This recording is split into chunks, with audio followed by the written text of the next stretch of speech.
as malaria. So what's happening?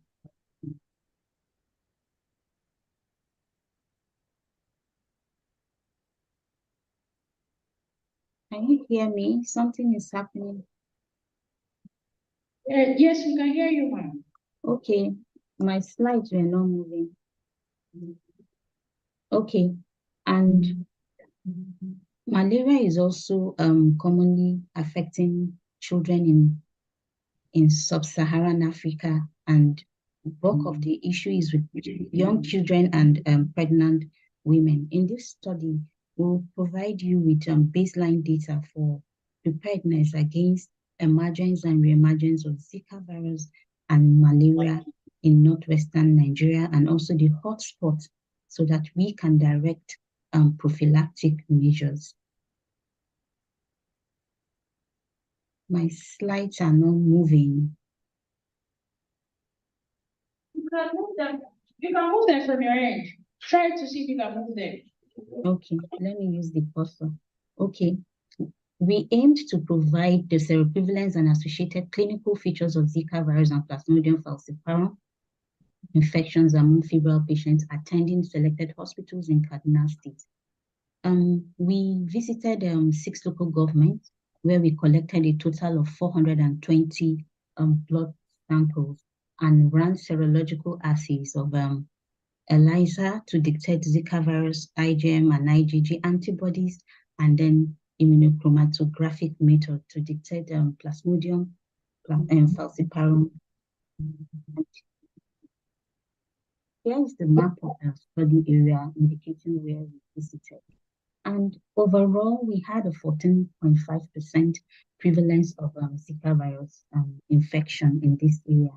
This shows that Zika virus is silently circulating in Kaduna State, and this calls for a robust surveillance in order to take measures to prevent any epidemic off guard, just like it happened during the COVID. We also had a 4.5% Zika virus IgM and 8.3% Zika virus IgG antibodies. This shows even though there are past infections, there is still current infection with the presence of the antibodies. The low seroprevalence of the IgG and IgM could be as a result of the sampling time, which we did mostly during the dry season. And then for malaria, we had a 9.3% prevalence, which is relatively small compared to what has been happening in the past. And this could be due to some intervention measures that were put in place since 2015 by the government with the provision of insecticide-treated nets, and probably due to improved attitudes of residents in their environmental cleaning and being conscious of mosquitoes. In Lere local government, we had the highest seroprevalence of Zika virus IgM of 10.0%, and then IgG was highest at Kachia local government, and for malaria, we had the highest seroprevalence at Lere local government. Interestingly, all Zika virus antibodies and malaria were found in all the local government visited. The areas in the map where we had the highest occurrences. And this shows that Kaduna State is a hotspot for Zika virus infection and calls for intervention and surveillance for researchers in One Health approach in order to cover all areas where epidemic can occur. And Kaduna State, being a cosmopolitan state, shows that people come in and go different places, and travel could be a source of spread of this infection to the other parts of the country and even outside. So we should do measures to stop this infection. In conclusion, an overall seroprevalence of 14.5 for Zika virus and 9.3 for malaria was found in this study, and malaria and Zika virus co-infection was quite low. We had a 0.5%, and Zika virus antibodies were detected in all local governments. But Zaria and Achia and Liri being hotspots, we found out that gender was not associated to all, and maculopapular rash and fever duration were associated with Zika virus infection, while buttressing the fact that when taking samples, we should be cautious of the timing of the fever so that we don't miss it. And then myalgia associated with malaria. Yeah, thank you for listening. Thank you for keeping to time as well. This is question time. Thank you.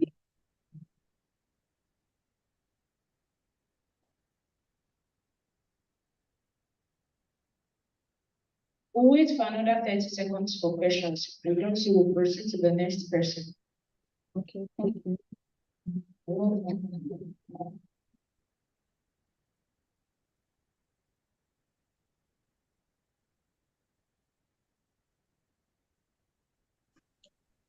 Good morning, ma'am.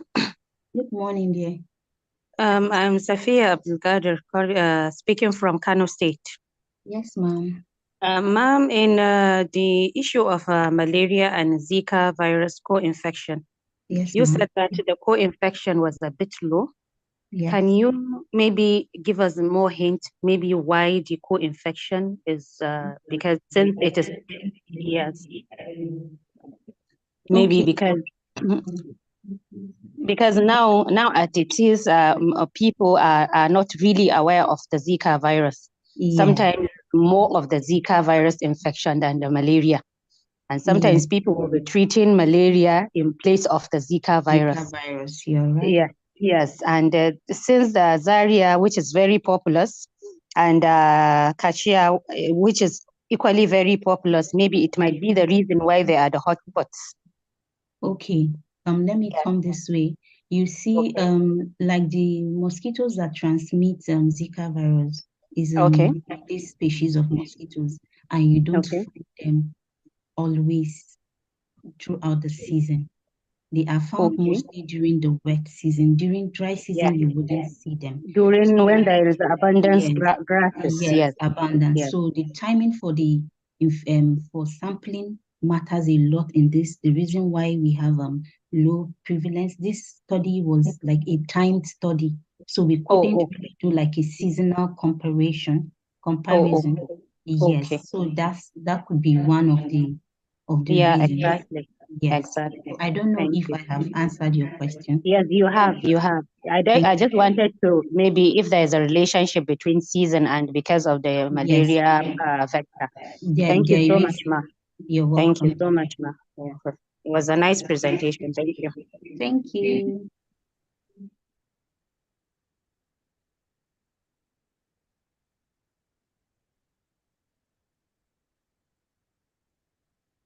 We have 3 seconds more for question. If you still have questions, you can ask.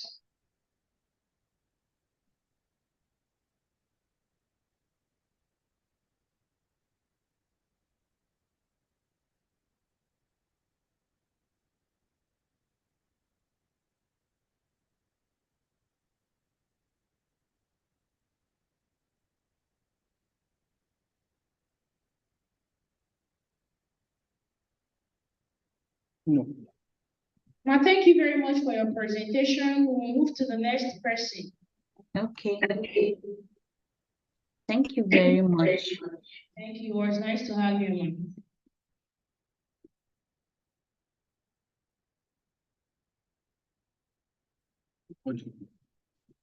Who is ready next?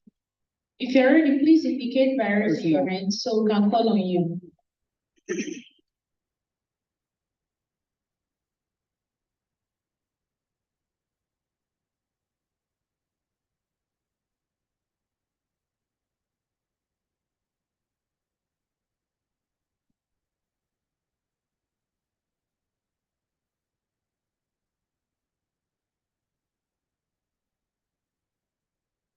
There's no hand. There's no hand.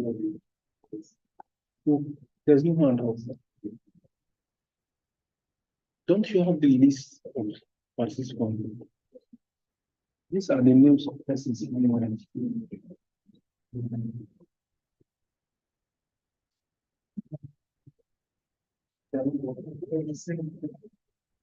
I think a list has been provided and was sent to everyone. So they should be ready by now.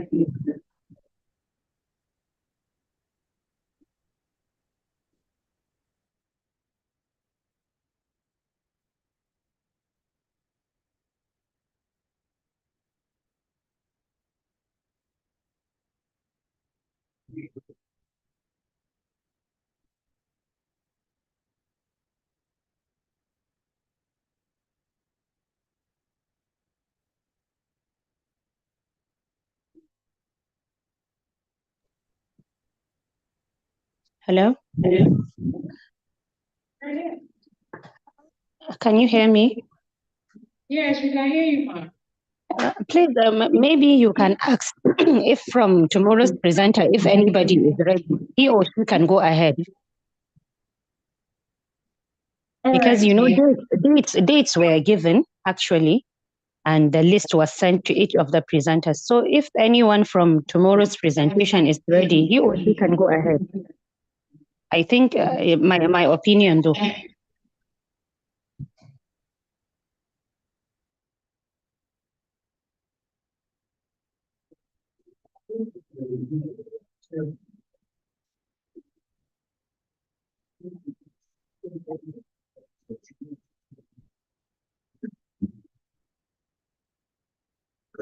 Ma'am, thank you for the wonderful suggestion. We'll adopt it now. If you are presenting tomorrow and then you are ready now, we are here to hear you. Yes, I'm also scheduled for tomorrow, but I don't know if I'm to present now. I'm ready. All right, sir, please go ahead. Thank you very much.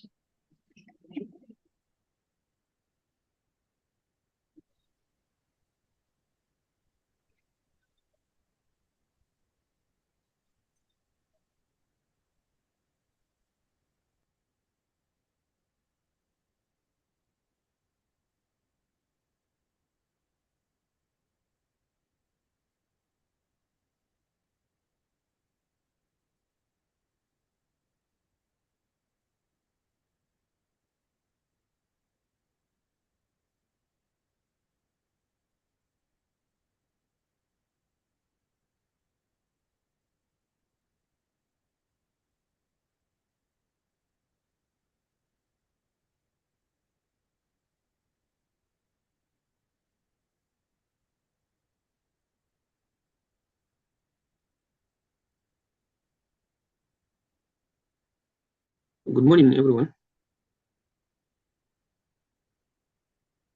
Morning, sir. Good morning. Good morning. You have 5 minutes to present, 2 minutes for Okay. questions. Yes. Please go ahead. Thanks, sir. That's okay. Thank you so much. My title of presentation is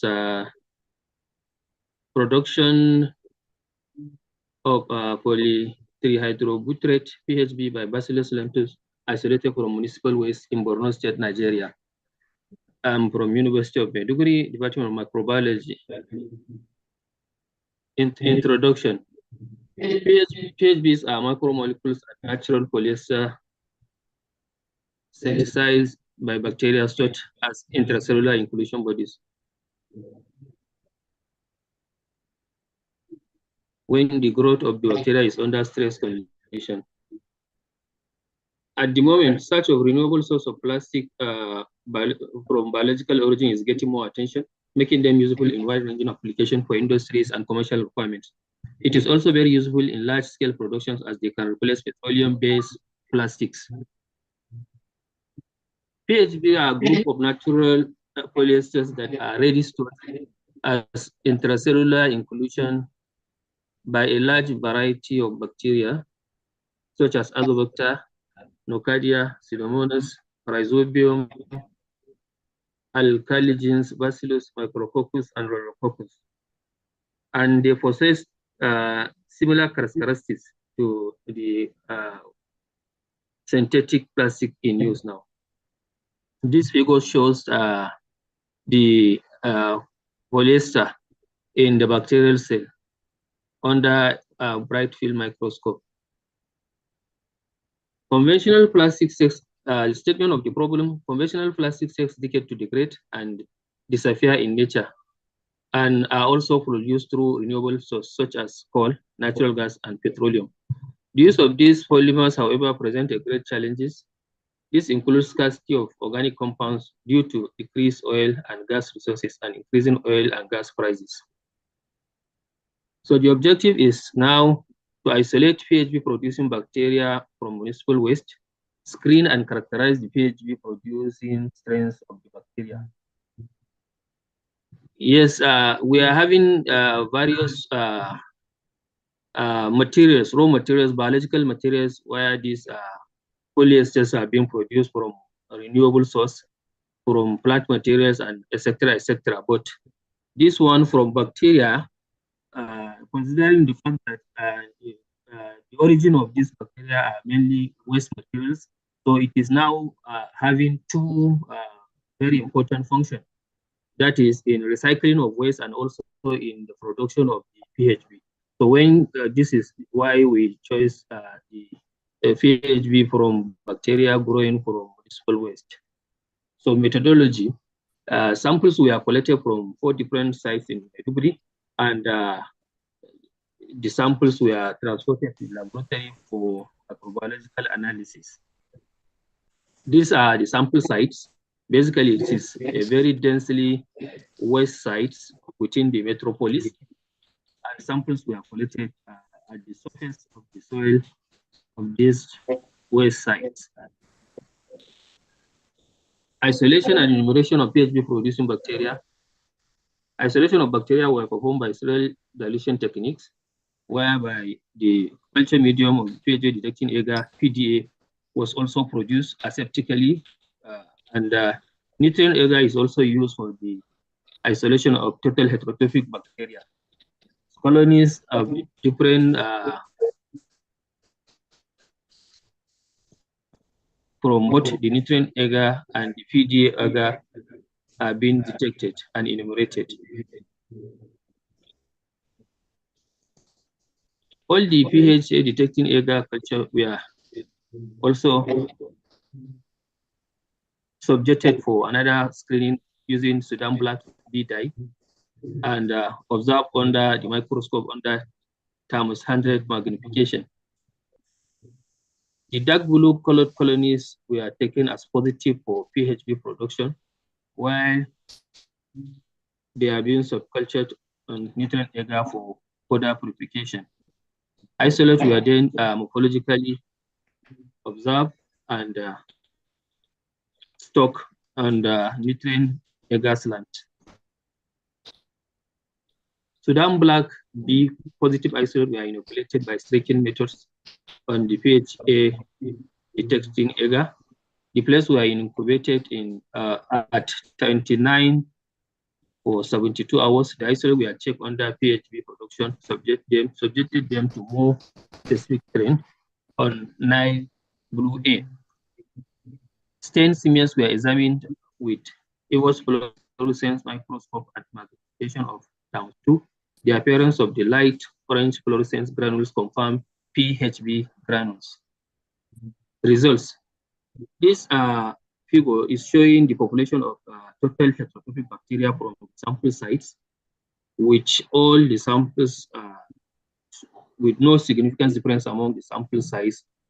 And figure 2 is showing the population of PHB producing bacteria on PHA detecting agar. It's also showing no significant differences between the sample sites. This is the morphological table for biochemical analysis of the isolates. The isolates we are now morphologically being identified using biochemical and some morphological test. And majority of the isolates are Bacillus, genus of Bacillus, and they are been subjected for another screening under the Sudan Black, where these 10 isolates were screened, and still Bacillus lentus shows to be exuberantly have the maximum production of the polyester. So it is being choice. This is the microscopic figure of the granules, which is being shown, and it is for Bacillus lentus.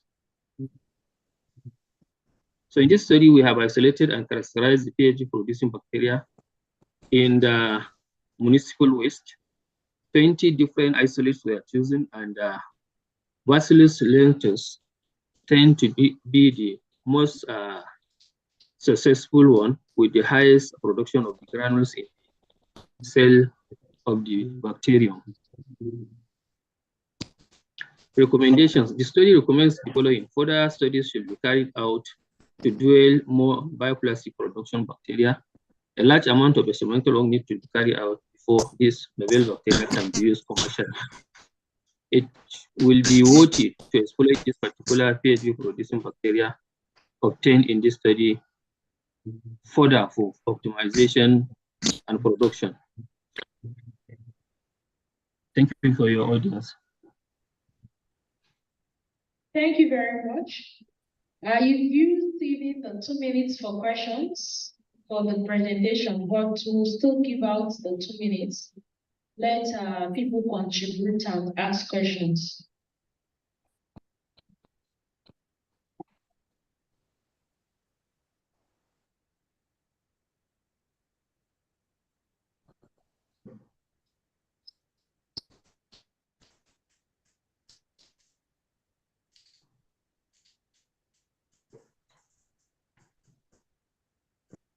Please try to go for the slides.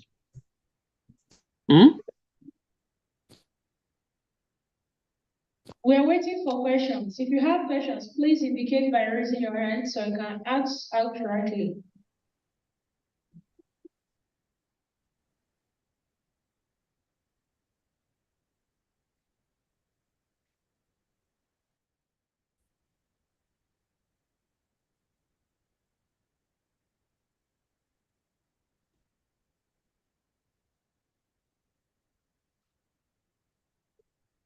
You see what you someone is asking something. Say good morning.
There's somebody asking questions anymore. So I think all we can which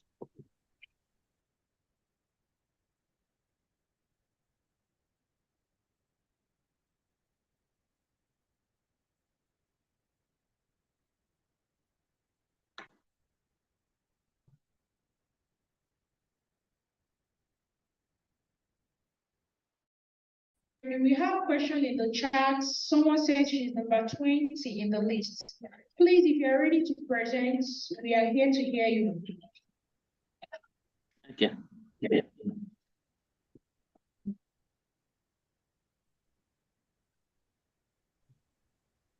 Hello, good morning all.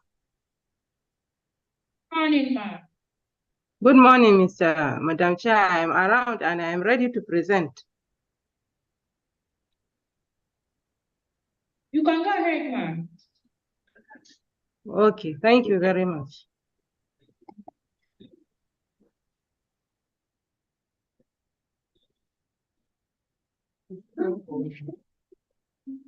Hello, can you see my slides?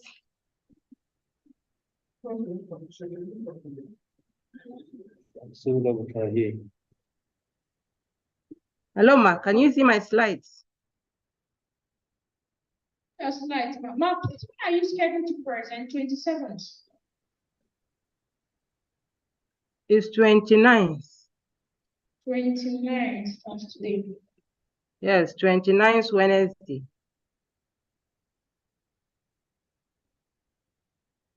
All right, ma.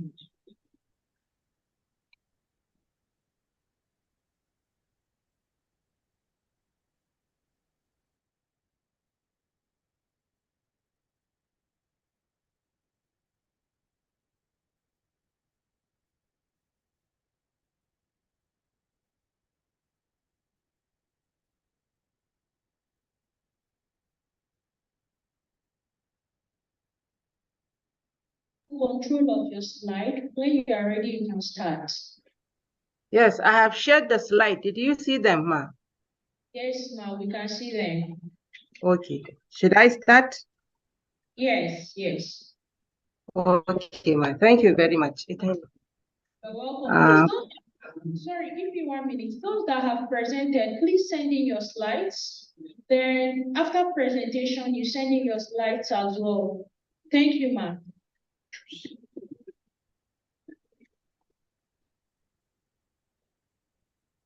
Okay. Good morning, Chair, colleagues. I'm Dr. Aishat Amini Ibrahim, Research Finding and Detection of Antimicrobial Residues in Broiler Chicken in Nigeria.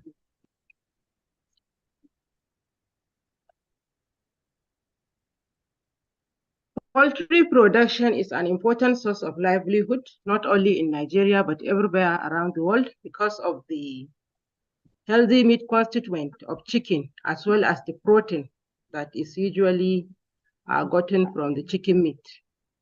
For ages, antimicrobial drugs have been used for veterinary purposes in rearing of animals and birds also. And enrofloxacin is an important fluoroquinolone that is being used widely in the rearing of these broiler birds. However, misuse of the antibiotics usually leads to the accumulation of antibiotics in the broiler meat, which may pose a public health issue. So the accumulation of the antimicrobial residues usually comes with a lot of risks that include drug resistance, allergies, and some toxic reactions that the body of consumers usually show. For this reason, we decided to study the amount of detect the amount of residue antimicrobial state, which is a non-populous state in Nigeria. And most of the people now usually engage in chicken farming, and that has led to continuous use of the antimicrobial agent for prophylactic, therapeutic, as well as growth-promoting substance. Reviewed literature indicated lack of documents on the occurrence of residue in this part of the country. Aim is to detect the presence of the antibiotic residue in broiler chicken and determine the occurrence of enrofloxacin from positive residue samples in Kano State. This is a graphical representation of the methodology. 100 birds were studied, And samples collected include fresh thigh, breast muscles, liver, and kidney samples. The collected samples were analyzed using microbial inhibition test, whereby the meat juices are impregnated in a paper disc and then cultured. Also, enroploxacin was detected using ELISA. Also, a control was set up where we have 25 birds, 15 broiler birds, and 10 local chickens. A questionnaire was also administered to the producers and farmers and caretakers of the respective birds places. Now, these are the results. The results show that 43% of the studied birds had antibiotic residue. This indicated a high prevalence of antimicrobial residue in chicken meat consumed in the state. And this poses a serious public health concern. This is a plate showing the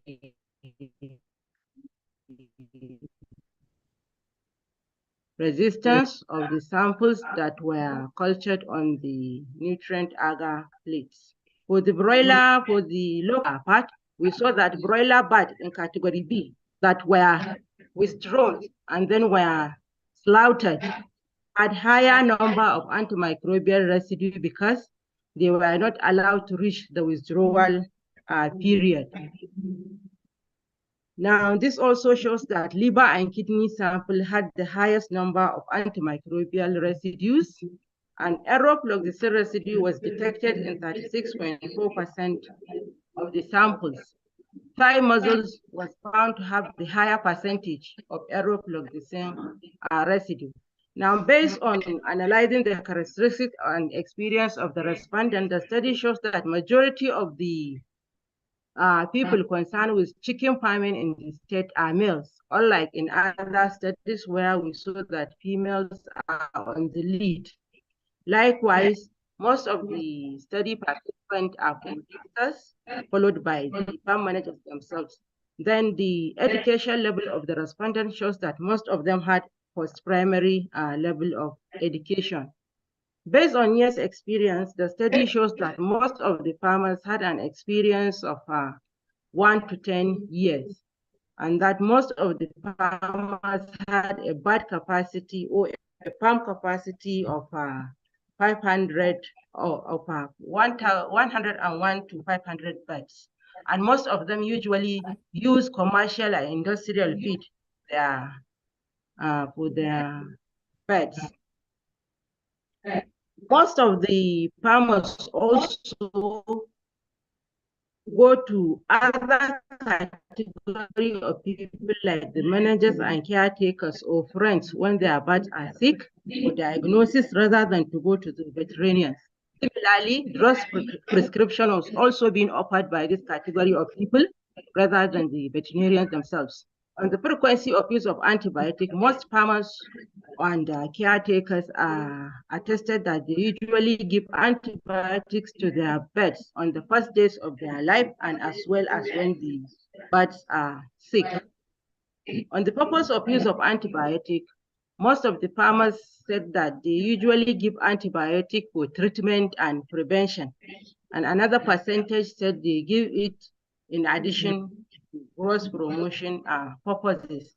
And 70% of the respondents said that they usually read the leaflet of the antibiotic before giving the medication to their pets. On the residue awareness, the respondents, most of the respondents said that they were not aware of antibiotic residue in chicken. And another percentage, about 66.7, said that they do not believe in residue effect. However, 63% of the respondents said that they had knowledge of withdrawal period. And most of them, all of them, that is 100%, said they are selling their birds on treatment. That is, they do not allow the birds to reach the withdrawal period. They usually take them to the market. The most frequently used antibiotic was found to be doxycycline, followed by tyrosine, tetracycline, and ciprofloxacin.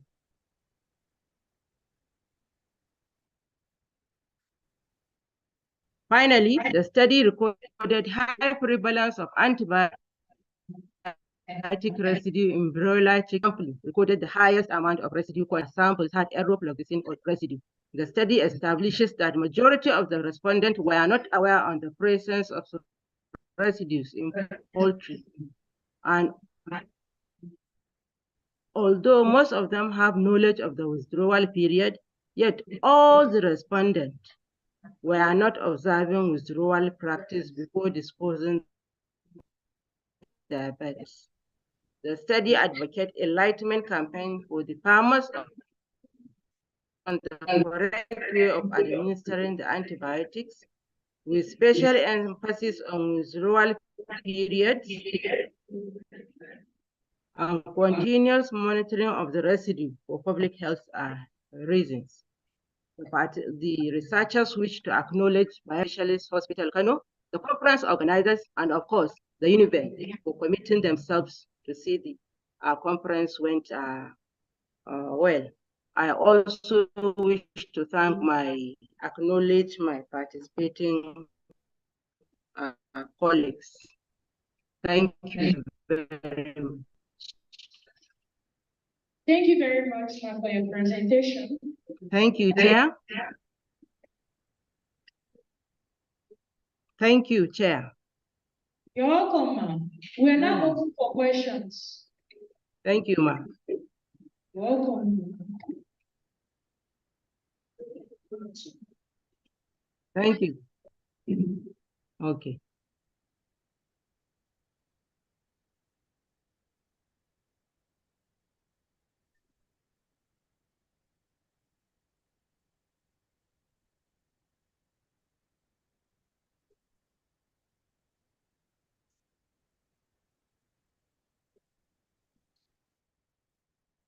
Emma, please, I have a question. You said the most used antibiotic is doxycycline.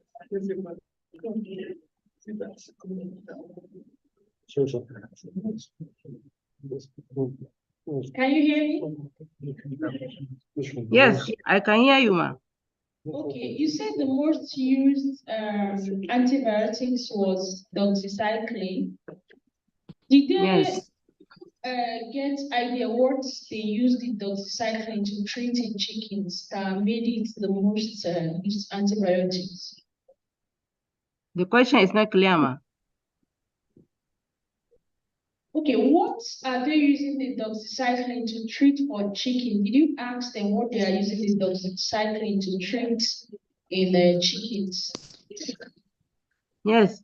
What they usually said was whenever they saw symptoms of the chicken being sick, they usually consult those category of people that I have mentioned, and they usually give them that antibiotic. All right, thank you, ma'am. Thank you very much. We are still open to questions. If you have questions, please indicate by raising your hand, or you can just ask.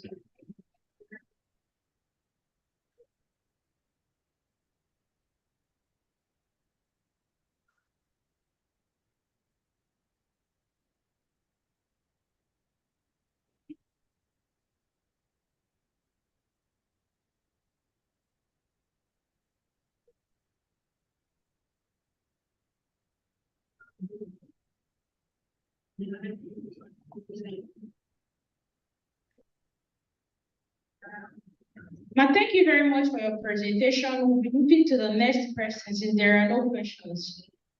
Okay, thank you. I appreciate. Have a nice day.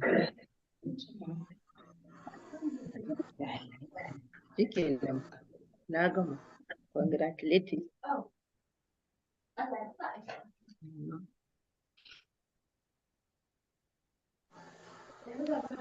Good morning, Mr. Chairman. I'm ready to present.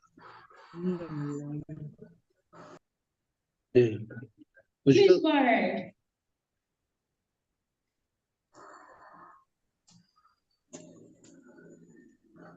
Thank you.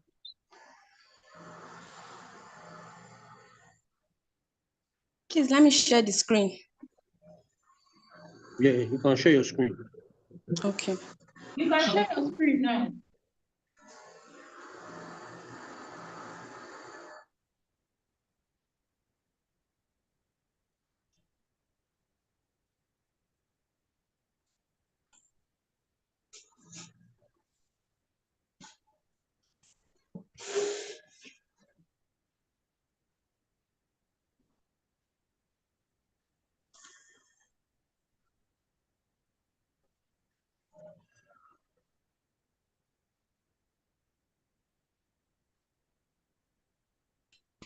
Please, can you see it over there? And can you hear me clearly? Yes, it's very clear. Okay. So, good morning, Mr. Chairman. Good morning, ladies and gentlemen. I'm Ebele Helen Ene from Ahmadu Bello University, Zaria. I'll be presenting on the topic isolation, identification, and antibiotic susceptibility patterns of selected bacteria from diarrhea patients attending Ahmadu Bello University Medical Center, Samaru, Zaria. First of all, I'll start by defining diarrhea. Diarrhea is mainly due to infection in the gastrointestinal tract, where there is abnormal passage of loose stool 3 or more times per day. The main agent for the transmission of this infection is closely connected to poor sanitation and injection of this organism in contaminated food and water. Vibrio cholerae and Salmonella species are part of the most important causes of this acute watery diarrhea. Vibrio cholerae causes cholera, while Salmonella causes salmonellosis. The main essence of giving the antibiotics is to lessen the duration of this diarrhea and also diminish the time intervals of this organism. The diarrhea illnesses in Nigeria attribute to about 16% annual child death. Statement of research problem. Due to the rapid loss caused by this infection, it can lead to death and the low infection dose. The misuse of antibiotics is really concerning because most persons abuse drugs lately. And as of recent, based on the reports from Vanguard newspaper, 2023, there are about 583 cholera-related deaths. And even from the typhoid cases, it was quite high with over 4,232 deaths. And the global rate for non-typhoidal salmonellosis is about 94 cases and 155,000 fatalities. Justification. The aim was to create awareness to lessen the incidence of these diarrhea illnesses and also to examine these antibiotic susceptibility pattern to give the latest reference to know those antibiotics that are resistant and also to highlight those problems and where relevant actions will be needed. That's the justification. The aim of this research was to isolate, identify, and determine the antibiotic susceptibility pattern of selected bacteria from diarrhea patients attending Ahmadu Bello University Medical Center, Samaru, Zaria. Then the specific objectives are to isolate and identify Vibrio cholerae and Salmonella species from patients presenting with diarrhea using cultural and biochemical method, to determine socio-demographic and risk factors associated with this diarrhea using structured questionnaire, and also to determine the antibiotic susceptibility patterns of this isolated organism using agar-Dix diffusion method. The methodology. Sample area, it was Ahmadu Bello University Medical Center, the main campus, Samaru. Ethical clearance were issued to consented patients, and also those consented patients were also given questionnaire. The samples collected were 100 samples together. Once the sample were collected, it was quickly enriched in both alkaline peptone water and selenite egg broth. Once the enrichment was done, the enrichment was for 6 hours. So immediately the 6 hours elapsed, it was subcultured into TCBS, and also XLD. The TCBS was for Vibrio cholerae, and the XLD is selective for the Salmonella. Then suspected colonies too were also readed for, and there on the slide based on time factors. Gram staining too was also performed on the isolates. The biochemical tests performed were oxidase test, SIM test, which is the sulfur indole motility test, KIA test, and INVIC test was performed on the isolate. The biochemical test, the antibiotics used were amoxicillin, chloramphenicol, gentamicin, trimethoprim sulfometazole, which is Septrin, ceftriaxone, and levofloxacin. Before the antibiotics were placed on the sterile agar plates, molar hinting, it was first compared, the inoculum, which was prepared, was compared to 0.5 Marfalant standard. Once then, it was incubated for 24 hours. So after 24 hours, it was read for susceptibility, intermediate, and resistant, and also compared to CLSI standard 2021. From 100 samples collected, 22% were Salmonella species, 16% were for Vibrio. Due to time factor, I'll be together as I'm saying the result, I'll be giving out the discussion. There's a separate slide for discussion, but due to time factor, I'll say it together.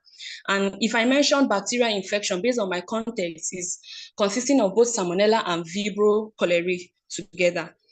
The 22%, the high infection rate might be due to the period that I collected the sample, which was from June to September. Then based on social demographic factors, the female gender were more highly susceptible, having a prevalence of 3.4% for Salmonella and 17% for Vibrio cholerae. The age group 30 to 43 had the highest rate for Salmonella species. Had the age group 30 to had the highest infection, and the highest infection for Vibrio cholerae was highly among 2 to 15. These two age group, it might be due to their weakened immune system that lead to the high infection rate.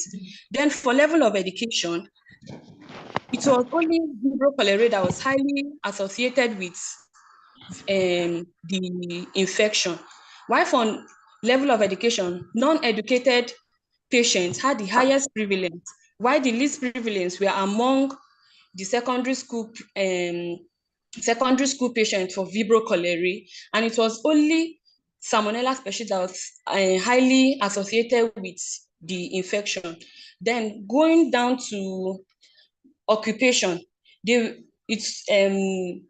occupation, it was only Salmonella species that was associated with the infection. Having civil unemployed personnel had the highest infection, while the highest infection for Vibrio under occupation were the civil servant. Sorry, the unemployed patients had the highest prevalence for Salmonella species. Moving down to the potential risk factors, those patients with previous history of diarrhea were also more susceptible. Those patients that recently traveled also had more of the infection. Then drinking of, based on distribution based on drinking water, patients that uses tap as the source of drinking water for Salmonella species had the highest prevalence, while the higher prevalence was among those that use bottled water for Vibrio cholerae. And the rest infection, food safe handling, wash hand after toilet, and the toilet facilities were not associated with any of the infection. Then based on history of treatment of diarrhea, based on the distribution of this bacterial infection, there was no statistical association. Even together with symptoms, there was no association between the infection and also the symptoms. Then moving down to the antibiotics, from the 22 isolates of Salmonella species, Salmonella species, they were highly susceptible to both levofloxacin and gentamicin. Levofloxacin having a prevalence of a percentage of 68.2, while gentamicin was having 86.4. While the resistant was highly resistant among amoxicillin and also septrin, having a prevalence of 81.8% and 63.6% respectively. Then for Vibrio cholerae, Vibrio had levofloxacin and also gentamicin 62.5% each to be susceptible to. Then they were highly resistant to ceftriaxone and also amoxicillin, having a prevalence of 68.8 and 75.0% respectively. So these are the multi-resistant isolates. Salmonella species, the multi-resistant isolates aim up to 68.2%, while Vibrio cholerae was 68.8%. In conclusion, this study shows that there is a high prevalence of Salmonella species and Vibrio cholerae in Ahmadu Bello University and its environs. There's need to educate the communities to improve their hygienic condition. The multi-resistant isolates were 68.2% and 68.2% for Salmonella species and 68.8% for Vibrio cholerae. The bacterial infections were highly resistant to amoxicillin and highly susceptible to gentamicin and levofloxacin. The multi-resistant isolate encounter which lead to therapeutic failure. Alternative therapy should also be developed to checkmate these failures. Public awareness, recommendation. Public awareness should be raised about proper hand washing, food hygiene, and other measures. And in endemic areas, if you must drink from the tap, it should be boiled for at least a minute. And also, government should invest more on infrastructure and also resources to develop new antibiotics. Public health officials and others, they have to come together to address this threat of bacteria, multi-drug resistant bacteria. And also there is need to increase the surveillance of these resistance to improve communication between healthcare providers and the public. Thank you very much for listening. Thank you.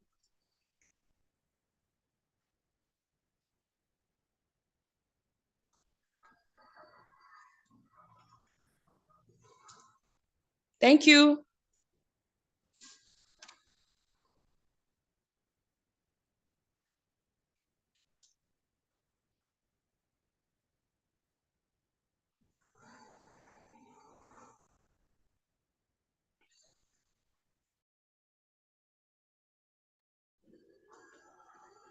Thank you.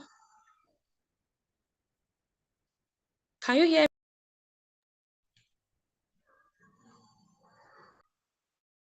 Can you hear me, please?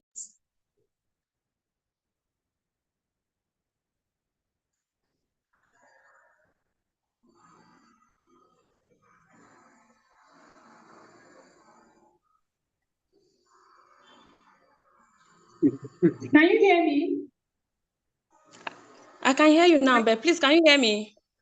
Yes, I can hear you. I want to ask, what informed your decision in choosing antibiotics? The antibiotics that you chose. Why? Okay. Some of the antibiotics I chose were mainly okay. Can you hear me now? Hello? Can you hear me? Yes, I can hear you. Okay. For example, let me give amoxicillin and the septrin, the trimethoprim sulfamethoxazole, they are mainly used once you have diarrhea here in Zaria, even generally around Kaduna, they'll just say, go and get this particular drug. So that's what prompts me to use those two antibiotics? Please, are you hearing me? Yes, we can hear you. Okay. Why for the other ones, like for the levofloxacin?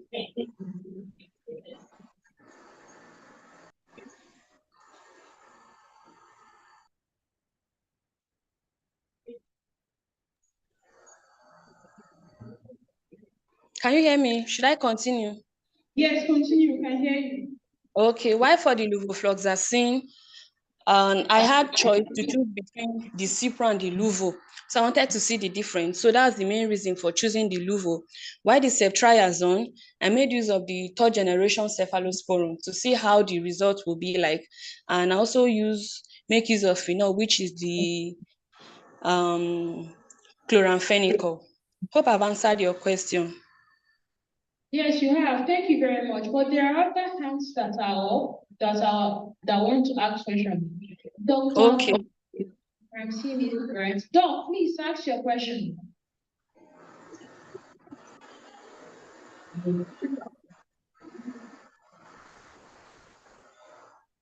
You unmute herself and ask. I've unmute her. She should have.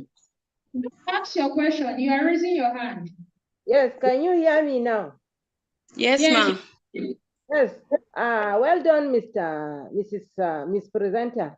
My question Thank you, is, when did you carry out this study? Is there any report of outbreak of cholera in the region?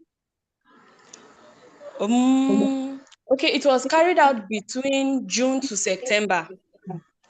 Which year? 2023, this year.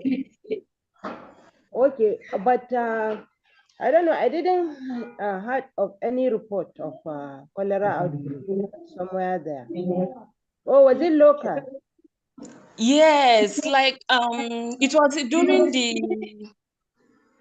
the research that we even got to find out that the cholera is quite endemic because the first 10 samples collected, they were more of the Salmonella species.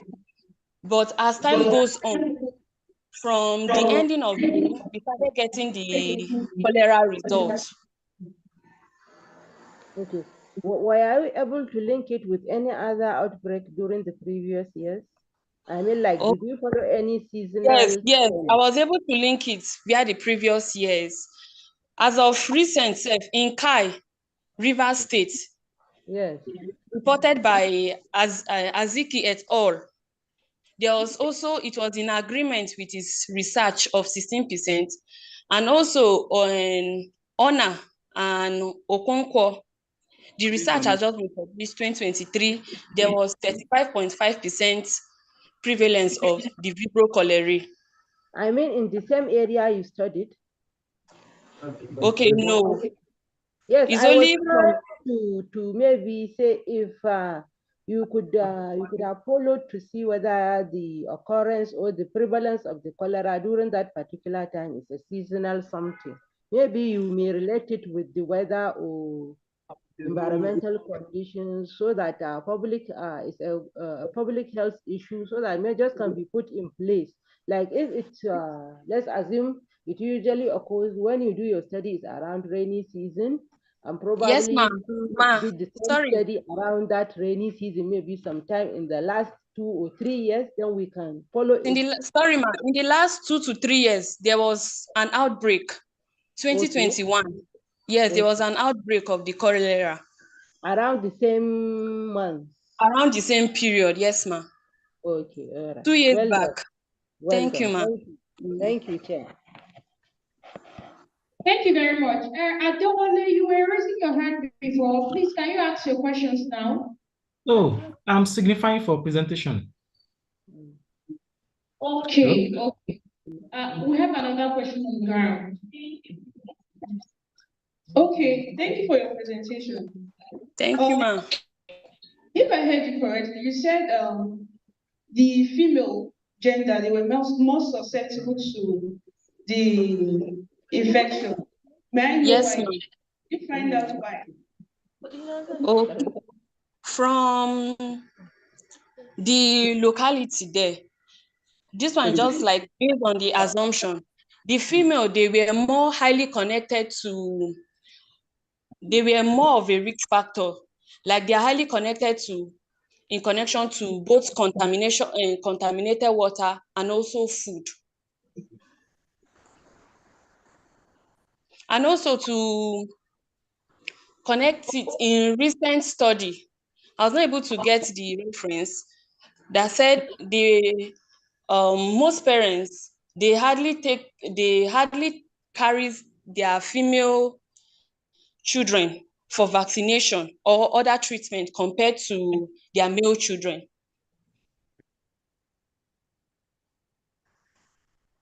So that's another reason. All right, thank you very much, ma'am, for your presentation. We'll be heading to the next person. Adewale, I believe you are doing bioremediation.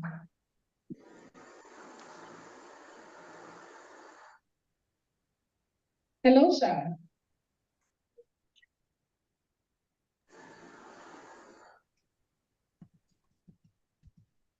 Adewale, are you ready, sir? It's not online. If you're not ready, let's take the next person that indicated, Dr. Vivian. Dr. Vivian, are you ready, ma'am? Mute me. Yes, I'm ready. I've already submitted my slide earlier on. All right. Thank you very much, ma. You'll be on now. You have 5 minutes of presentation, 2 minutes of questions and answer, and we'll move to the next person. All right. Thank you so much. Welcome. Can you please project my slide? You can share yourself. You can do it yourself, ma'am. Okay. All right.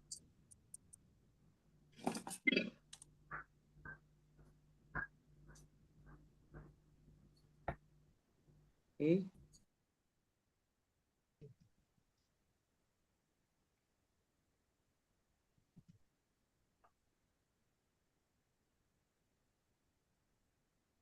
I don't get ready. You'll be next.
Has high impact in both animals and humans because the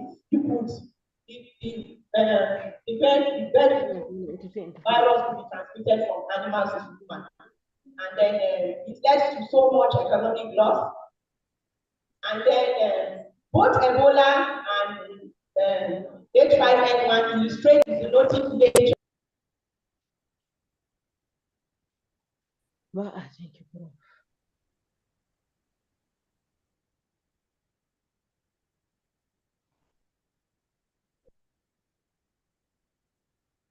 Don't think she's ready. If she's not ready, let's take Adewale.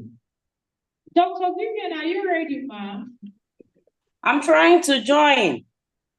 Okay, let's with another device where I have the slide because I joined with my phone, hoping that you'll be projecting the slide. All right, let's take Adewale while we're giving you time to do that, ma'am.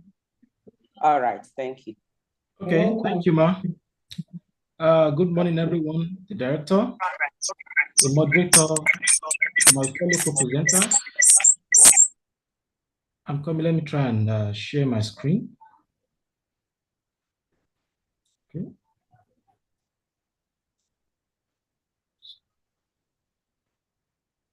All right. Am I on, please? Yes. Okay. I'm Adewale Adekola Peter by name, and I'm presenting a topic titled Bioremediation Potential of 3-mercaptopyruvate sulfur transferase produced by Acetinobacter stinelleri, isolated from soils of cassava processing sites in Modaike, Osun State, Nigeria. Here's my outline. Bioremediation explains the use of living organisms to reduce contamination in a specific environment. And the main goal of bioremediation is to enhance the environmental quality of the contaminated sites. Also, microbes used in bioremediation are natural inhabitants of the soil and the water ecosystem. Cyanide. Cyanide was the first organic compound on Earth from which other chemical compounds are formed, and certain group of bacteria are able to convert cyanide as a result of utilization of certain pathways via the use of the enzyme cyanidinase, also referred to as cyanide dehydratase, in the hydrolytic pathway to remove cyanide. And also it was reported that certain groups of bacteria make use of the oxidative pathway to utilize cyanide by utilizing the cyanide mono or dioxygenase in the process of bioremediation. This figure shows the effect of cyanide on the human body. Cyanide from the 1K environment gets into the human body through inhalation or consumption from food, where it binds to the ferric form of hemoglobin to form cyanomethmoglobin, which inhibits the free flow of oxygen, thereby resulting into the production of cyanomethmoglobin, which later results to the production of lactic acid, finally resulting into death. Mercaptopyruvate sulfur transferase.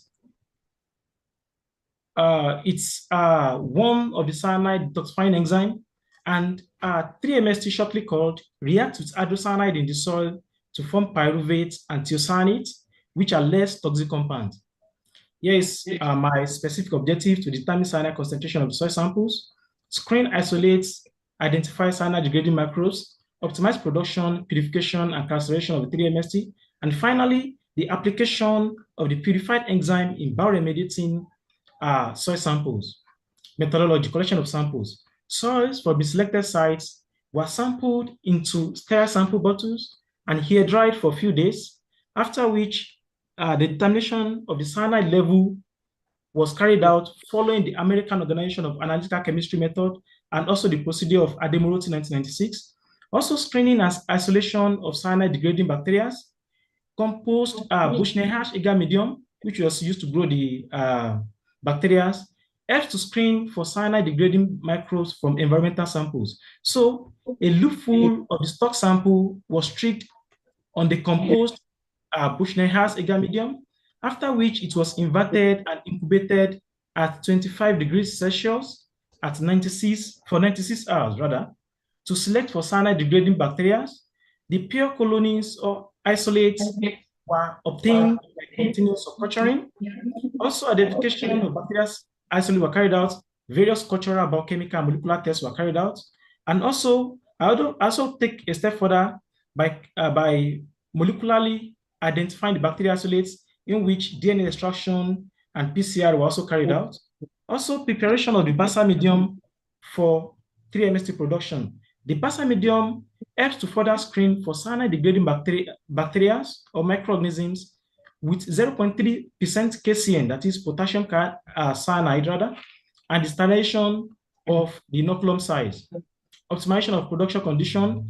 Various effects were checked for, such as incubation time, pH, effect of nitrogen, effect of temperature, among others.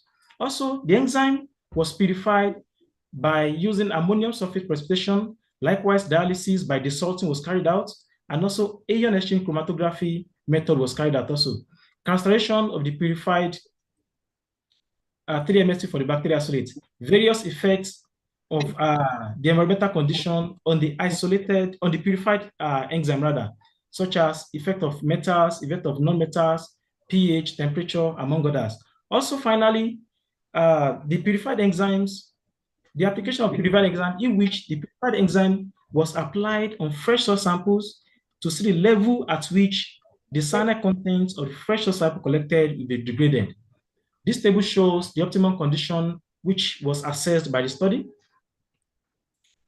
A result and discussion. This table shows the cyanide concentration determination that was carried out.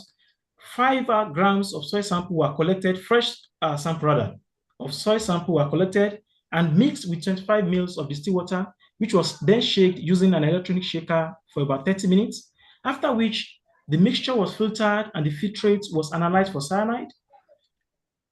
Then the American Organization of Analytical Chemistry method, which explains 15 ml of the distillate rather, that is what was filtered. So 15 ml of the distillate was collected in 20 ml of 0.02 molar sodium hydroxide and was filled up to 250 ml volumetric flask with distilled water, after which 8 ml of 6 molar ammonium hydroxide and 2 ml of 5% potassium iodide were added and titrated with 0.02 molar silver nitrate. And it was from the picture we have here, before the titration, there is a clear tubic coloration solution rather, and after which the titration was carried out, we have a pale yellow opalescence color, that is, which shows the presence of cyanide in the soil sample. Also, various operations that were carried out. This figure shows the effect of incubation time on 3-MST production. The optimum incubation time from the graph for both maximum 3-MST activity and growth rate was observed at the 44 hours, followed by gradual decline. That is, the reduction in 3-MST production, according to Goya et al. 2005, were reported that the depletion of available nutrients or accumulation of products or metabolites which are inhibitory to the growth of the bacterium. Also, the pH profile of the purified enzyme. The optimum pH activity of the purified 3-MST enzyme was attained at a pH of 4.0, which was marked with a further decrease in enzyme activity with increasing alkalinity. Also, the effect of temperature on the purified enzyme. The 3-MST activity increased gradually as temperature increases, with maximum activity obtained at 70 degrees Celsius, as shown on the graph, for the purified enzyme, which further increase in temperature led to a decline in enzyme activity. This was in line with the reports of Eige et al. 2020, where it reported that the high temperature obtained could be an adaptive feature for the organism to survive the harsh condition. This figure shows the application of the purified enzyme in bioremediating the level of cyanide in freshly collected soil sample. So to carry out this, fresh soil sample were mixed with 5 grams of fresh soil sample were mixed with 25 ml of distilled water, and which was continually shaken for about 30 minutes using an electronic shaker, after which the mixture was then filtered and the filtrate was analyzed for cyanide, following the initial procedure, American Organization of Analytical Chemists, and also the procedure, and also the method of Ademoroti 1996. So after which 20 ml of 2 millimolar neodymium, which was dissolved in 100 ml of distilled water rather, after which 2 ml of the purified enzyme, that is the enzyme we have purified initially, was added into the mixture, of which 15 ml. Sir, please, you have to conclude. You've used 11 minutes already.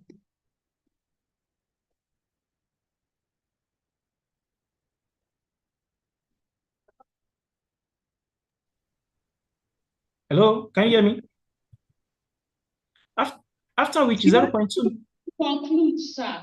Okay, I'm about rounding off, please. After which 0.2 mils was drawn, 0.2 mils of the aliquot was drawn at an interval of 3 hours to determine the cyanide concentration. It was observed that after 15 hours of incubation, the purified enzyme has degraded over 63%, as shown on the graph for M1, has degraded over 63% of the initial cyanide concentration.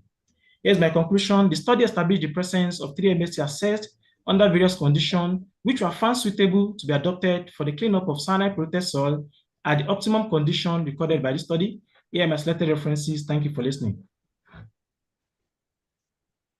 Thank you very much, sir. Thank you for your presentation. You've used up the time for question and have gone into other people's time, but I'll give 1 minute. Let's know if there is any question.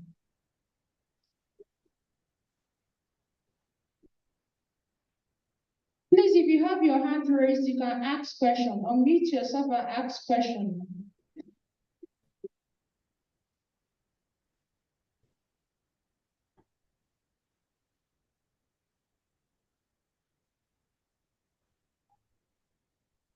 The hands raised are people that want to present. We'll be moving to the next question. Thank you, Adewale, for your presentation. All right, The it's my pleasure. next on the list will be Dr. Vivian. Please, are you ready, ma'am? She has not been able to join with what I'm saying. Okay, please, who else is ready? Jesse, I got a Jesse. Are you ready, Jesse? Yes, ma. Please go ahead. Okay. Let me... Okay.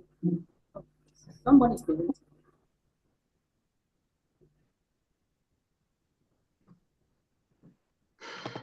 All right. Can you see my screen, ma? Yes. Yes. Yes, you can start sharing your slide. You have 5 minutes for presentation, 2 minutes for questions. Okay. Thank you. Go ahead. All right. All right. Yes.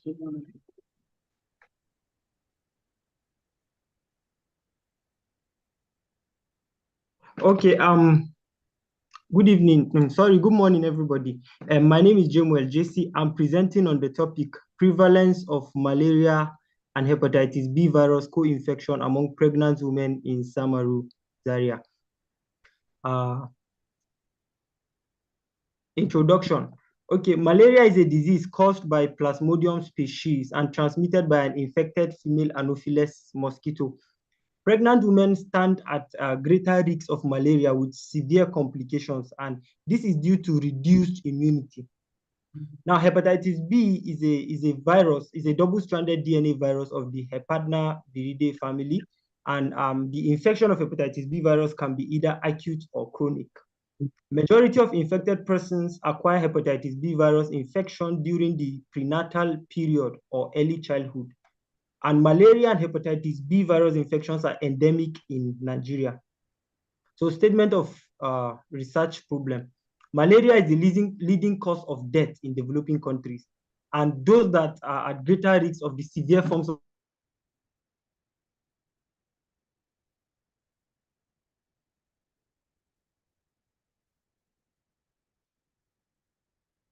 It's on. We should continue. Should be his network. preventing malaria and hepatitis B virus co-infection among pregnant women. Also, the study will help to create awareness on malaria and hepatitis B virus infection. Aim to determine the prevalence of malaria and hepatitis B virus co-infection among pregnant women in Samaru, Zaria. And the objectives of the study is 1, to detect malaria parasite in blood samples of pregnant women in Samaru, Zaria, and 2, to screen for hepatitis B virus infection by RDT, rapid diagnostic test, and number 3, to determine some social demographic and risk factors associated with malaria and hepatitis B virus co-infection among pregnant women. For the methodology, for malaria, I used thin and thick film, and for hepatitis, I used rapid diagnostic test strip. And the result of the study, 150 blood samples were collected from pregnant women from respective selected hospitals. And out of the 150 samples, 127 were positive for malaria, making it 84.7% prevalence. And 8 out of the 150 have hepatitis B virus, that is 5.3% prevalence. And 8 out of the 150 also had a co-infection of malaria and hepatitis B virus, giving a prevalence of 5.3%.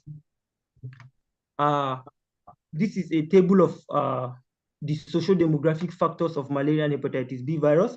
For the age 26 to 35 had a highest prevalence of malaria, hepatitis B virus, and the co-infection.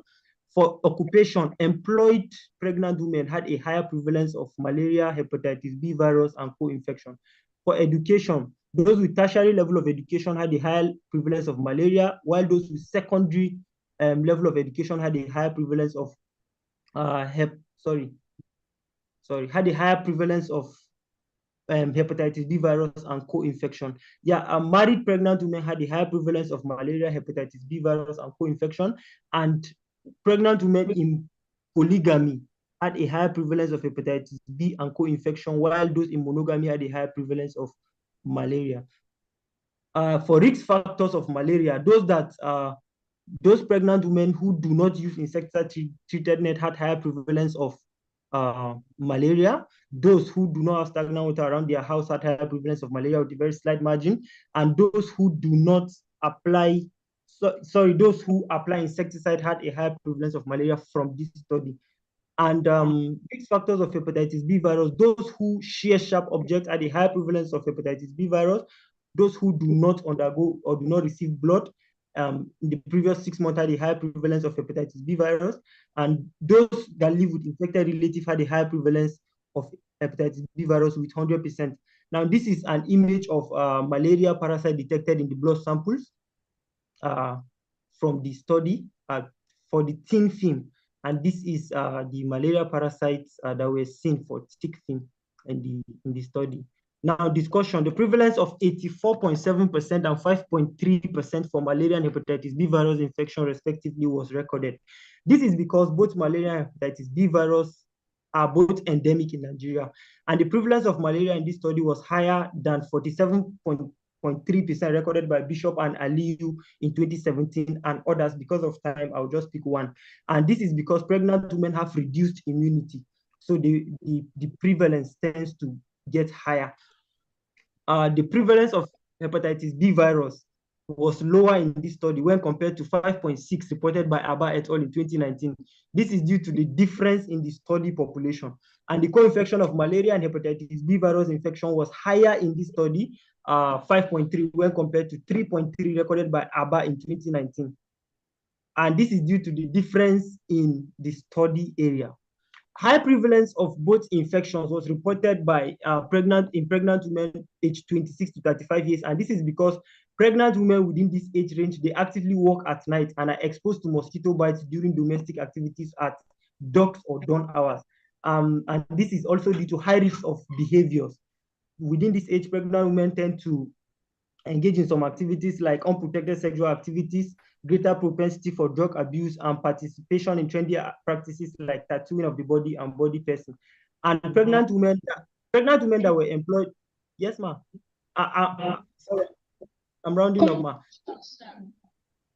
Yes, I'm rounding up. Pregnant women that were employed had a higher prevalence of malaria, hepatitis B, and co-infection.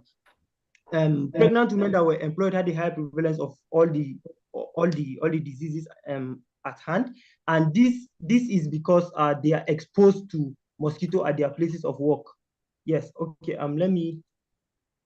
So malaria was observed to be more prevalent among pregnant women who apply insecticide treated who apply insecticides in their room. This is because insecticidal sprays are not applied outdoors, so mosquitoes bite them outside during domestic activities. Pregnant women who share sharp objects had a higher prevalence of malaria, and the occurrence of hepatitis B among pregnant women who live with infected relatives was 100%. In conclusion, malaria parasite and hepatitis B were detected in blood samples of pregnant women. The prevalence of malaria reported from this study was 84.7% and 5.3% for hepatitis B virus, also 5.3 for hepatitis B virus. Now, presence of stagnant water around the house and non-application of insecticidal sprays predisposes the pregnant women to malaria infection. Pregnant women having hepatitis B infected relatives are more at risk of hepatitis B virus. Recommendation from this study. From the finding of this study, it is important to prioritize malaria control measures, especially among pregnant women, and application of insecticide and removal of stagnant water around the house should be implemented to prevent malaria parasite infection. Pregnant women should avoid sharing of sharp objects and multiple sexual partners. Infected relatives should be treated properly. Women should register and regularly attend antenatal care at the early stages of pregnancy, where they can be vaccinated and other necessary tests can be carried out. Thank you so much. Thank you.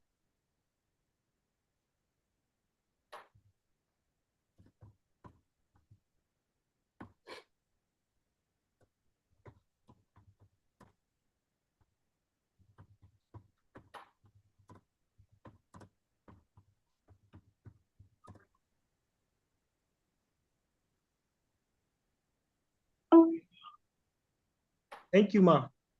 I'm done, ma.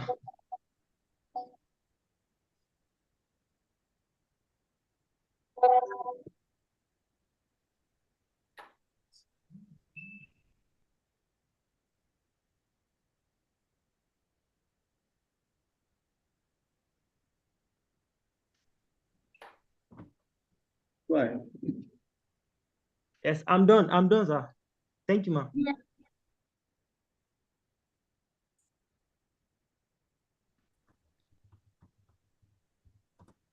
Question for Jesse. Let him know. We have 2 minutes for question.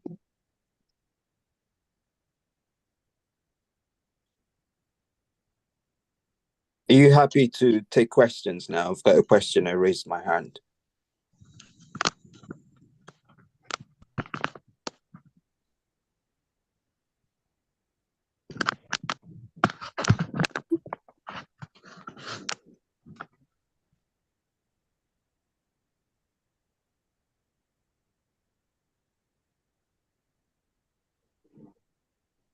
Please, those of you that is raising your hands, are you raising your hands for presentation? Are you raising your hands for questions? I raised my hand for a question. I just wanted to know if it's all right to just go ahead and ask.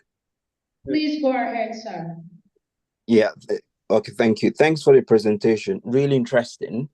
It's a bit of a double barrel question. So the first part of it is why the emphasis on malaria and hepatitis B co-infection? Share my slide. It could be any combination because these are not the only endemic infections in Nigeria. It could be typhoid fever or anything else.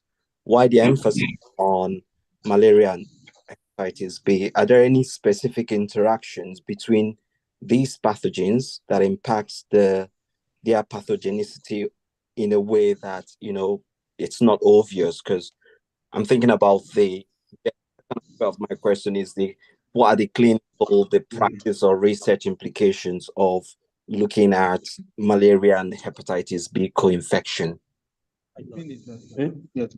All right. All right. Thank you so much. Very interesting question. The reason why the topic malaria and hepatitis B virus are studied together in this context is because both of the two diseases they share a common life cycle in the liver. Both of them, when they enter the body, they first get to the liver, and the liver is a very important organ for both diseases. Malaria has a stage of its development in the liver before it is released into the bloodstream, and also hepatitis B, the target organ is also the liver.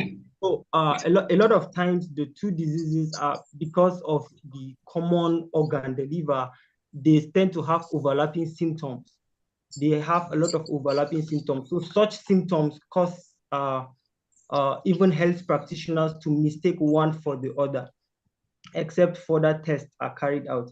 So they have overlapping symptoms and they share a common, they both interact in the liver in the stages of their life cycle.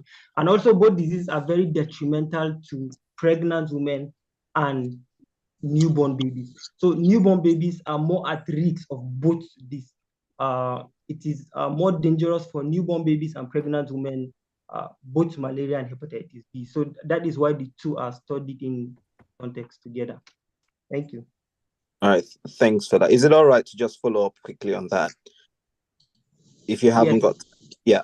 So we're looking at a viral and a parasitic infection here. Does addressing the risk for malaria, for example, in pregnant women, does it have any implication on their risk to hepatitis B? All right. Yes, there's implication. Malaria has an implication for to hepatitis B virus in the sense that hepatitis B can be overlooked due to the presence of malaria, and then when it gets late treatment, it can be very detrimental to both the pregnant woman and the child. Yeah. So that's the basic. So once the total view of the slide on the participant, go to participant, go to view. Thank you very much, Jesse. If you have more questions for Jesse, please do that while we attend and look for the next person.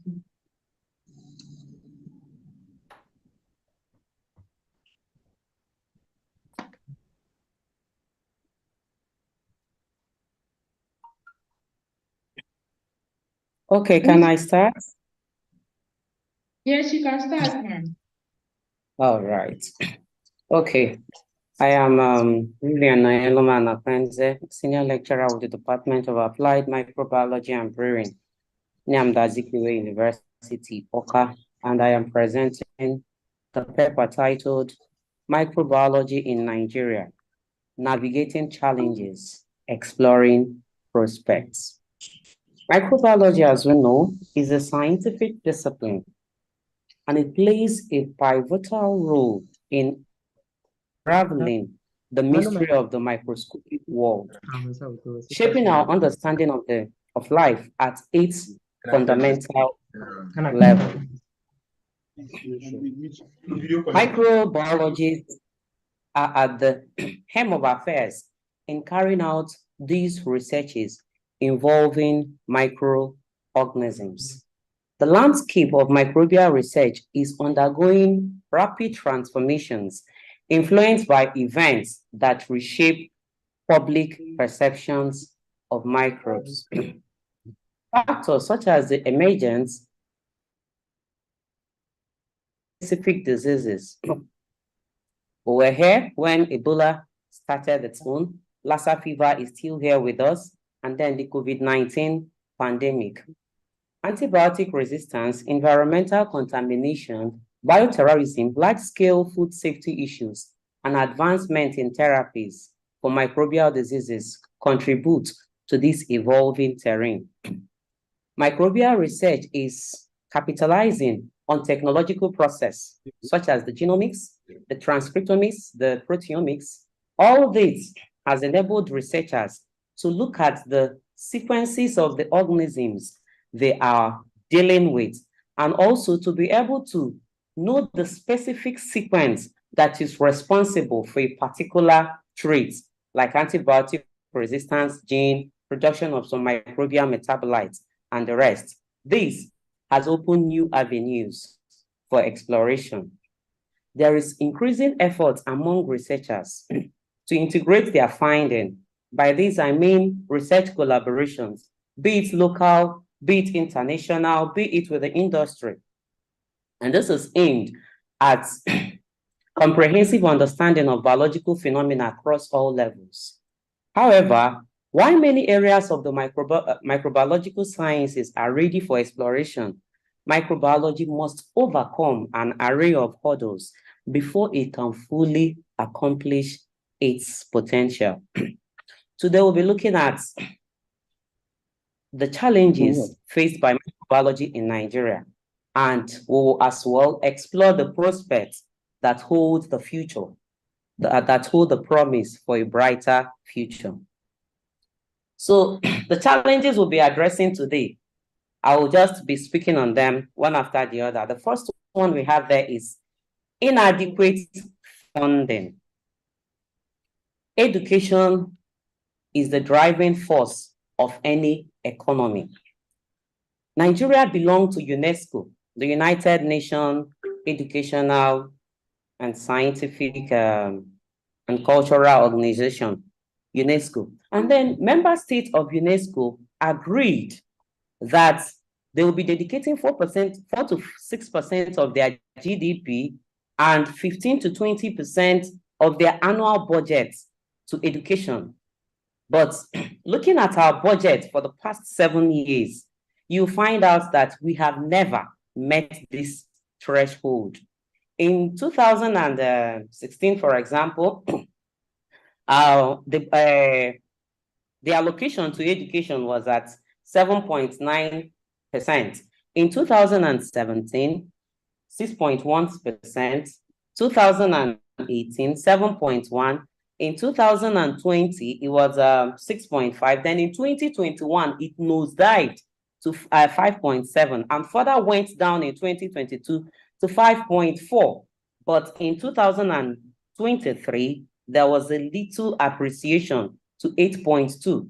So looking at these inconsistencies in the allocation to education, you find out that it can never benefit research, in that when there is inadequate funding to education, we have never even met the threshold that UNESCO agreed that should be allocated to education. You find out that there will be inability of universities to purchase microbiological equipment that will drive research forward.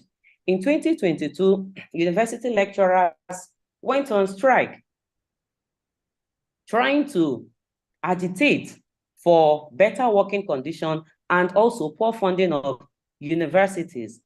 This is a great challenge to microbiology in Nigeria. Then the next challenge we have there is lack of adequate teaching facilities.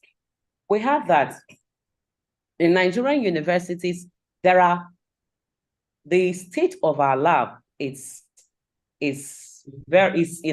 our labs are in very dilapidated state. You find out that students resort to doing a lot of improvising some equipment. You see some of them using stoves and pressure pots as autoclaves in the absence of autoclave. At times, in the absence of adequate power supply, you see microbiology students improvising, trying to find alternative ways to survive. This is a big challenge to microbiology education in Nigeria. Also, you find out that university, especially the older ones, may possess some equipment, but even those equipment are insufficient. You see a lot of students in the lab struggling with 1 or 2 autoclaves to do their research. This is a big problem in Nigeria. Another problem that borders on facility has to do with poor internet connectivity. In areas where universities provided a broadband internet so that people within the location can have access to internet, you still find out that the bands are not strong for academics to go through. This is a big problem facing microbiology in Nigeria. Then the third one you have is education and training. 2 minutes more. Oh, okay. So we have education and training as one of the challenges. We have outdated curriculum. You find out that some lecturers don't update their lecture notes.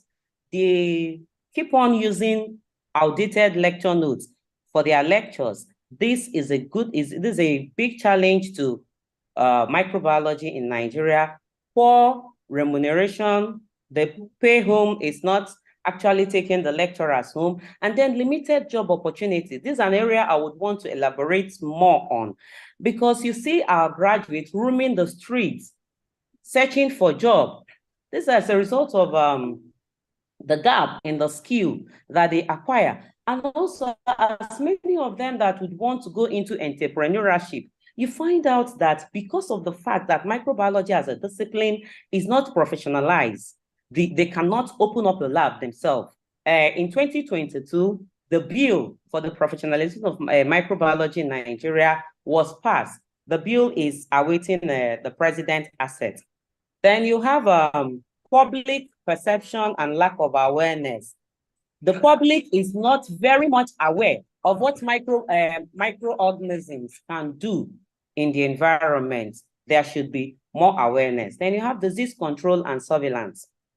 For us to adequately work on this area of the challenge, we should have equipment, high throughput sequencing, and the rest of them to be able to detect disease in real time and be able to control it. Then looking at the prospects, what does the future hold for microbiology? What are the prospects? What should we do so that we can have a better future? The first thing you have there is increased funding. If government can go a long way to push fund into the Nigerian universities, yes, one would say TED fund is there, but you and I know the bottlenecks that has to do with assessing TED fund grants, the nepotism and the corruption that are in there. If everything were to be as transparent as it should be, you find out that microbiology researchers will have access to increased funding. Also, there are some funding bodies like scientific research. They also provide grants for that funds microbiology. Then healthcare advancements. With recent advances in technologies, you find out that microbiology can help advance healthcare delivery. Mobile data, detecting disease in real time with the presence of high throughput DNA sequencing of organisms. Then talking about environmental solution, microbiology research can help in bioremediation, in production of biofertilizers, bioinsecticide. All these will help to drive microbiological research in Nigeria. Of worthy to mention is collaboration. Like I said initially, be it local, international, industry, and academia, there should be a meeting point. The person in the lab should not just be carrying out research based on what he or she feels that the world needs. There should be a collaboration between the industries. There should be a collaboration between the academia and the policymakers so that what we are churning out in the lab will be beneficial to the economy.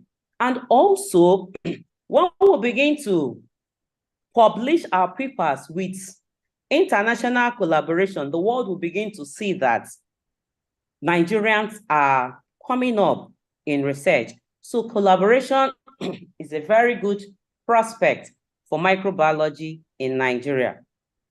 Biotechnological development. Okay. Other prospects include biotechnological development. Our educational system should be reformed, data management, and artificial intelligence system.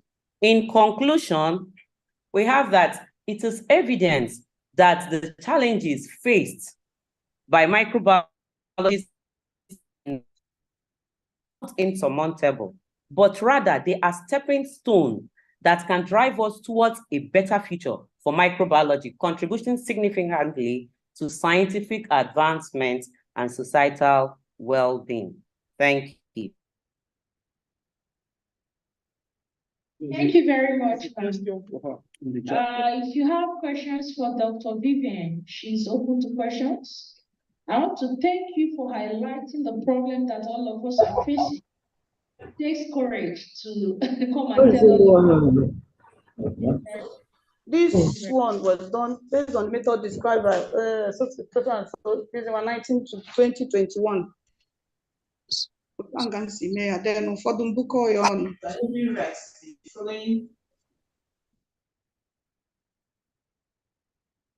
Please, if you have questions for Dr. Vivian, she's open to questions now. We have 1 minute. Yeah. Okay. Sorry, I have a question on the chat. Are you happy for me to ask away? Sure. Yeah, really interesting presentation, highlighting all the challenges we have. I think you did mention issues around collaboration, which is an area that I think it's really important to highlight, that dissemination and co-authorship with researchers based especially in countries that we know are world leading in relation to research in this area. My question is around how we can maximize digital technologies in addressing the resource limitations in microbiology laboratories. Okay, thank you, Philip Anyanwu, for that question. Artificial intelligence, it's there to help us maximize digital aspect of microbiology. We know that we have nowadays, whatever topic that you are interested in, provided you have your laptop or you have your electronic device, your handset, you can ask it away in any of the AI, ChatGPT, and what have you. They can help you. The other day, I was trying to find out what are the trending areas in industrial microbiology. I did a lot of search in Bing, in ChatGPT, and other AI, and they were able to expose me to a lot of areas that I can contribute enormously, and then all this, I believe, will help to drive microbiology to a brighter future if researchers are able to harness this harnessing artificial intelligence system in doing their search as they do their research. Thank you.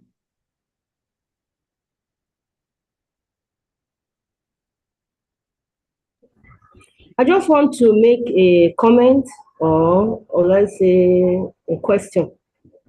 Okay. I must say your work, you presented it very well. Doctor, you tried. So my comment is that microbiologists can do a lot. When you're talking about the area of the challenges concerning laboratories, all aspects of microbiology, medical, industrial, environmental, we are all into biotechnology. So we fit into that area. So if you can go into entrepreneurship, whatever you have done on your bench, in your project should not be left. It should be what we call expertise in your own area. That is, whatever you have, you will now bring it to the knowledge of everybody and it will be useful. You can earn money with it. You can do a lot. And you can have that laboratory. That's the biotechnology industry. So you as a medical laboratory scientist and you are a microbiologist or industrial microbiologist, your products can come up, rearrange, and after your laboratory work, and you can bring out.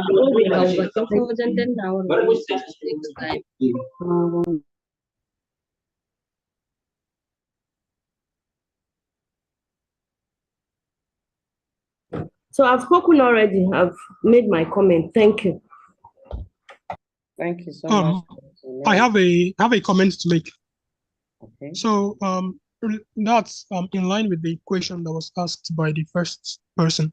So digital technologies that can be leveraged in addition to the response that Dr. gave. So I'm a chemical engineer by training, and in my field as a chemical engineer, there are ai kamar yadda Safiya ta ce, a je a duba a gani tun da level 1 ne ko chemistry aka bashi kawai ya gaba zai ba ya tsallaka ya tafi geography. Ai shine ta ce a duba result.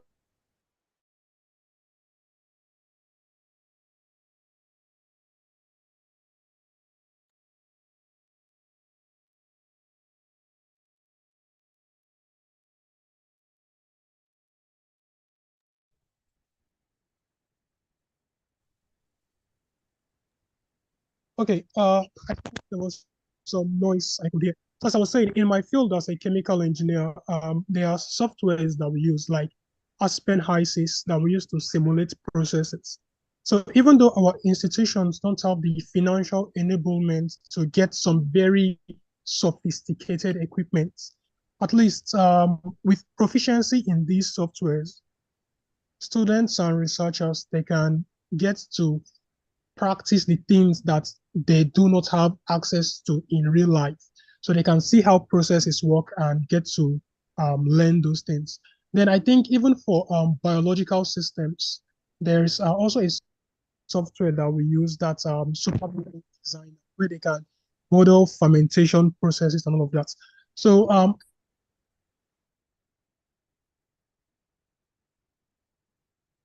I want to believe that even for those in the microbiome to facilitate their research process, as the enablement is not available for physical equipment and all of that. Thank you.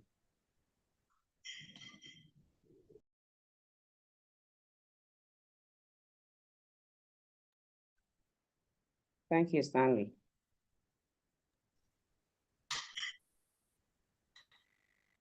Question. Benedicta Okeke, if you are ready, we are ready. Yes,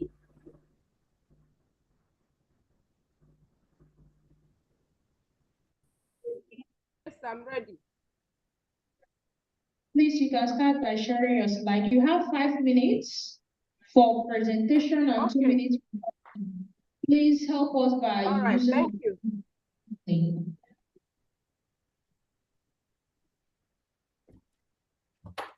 Thank you. Are you seeing my slide, please?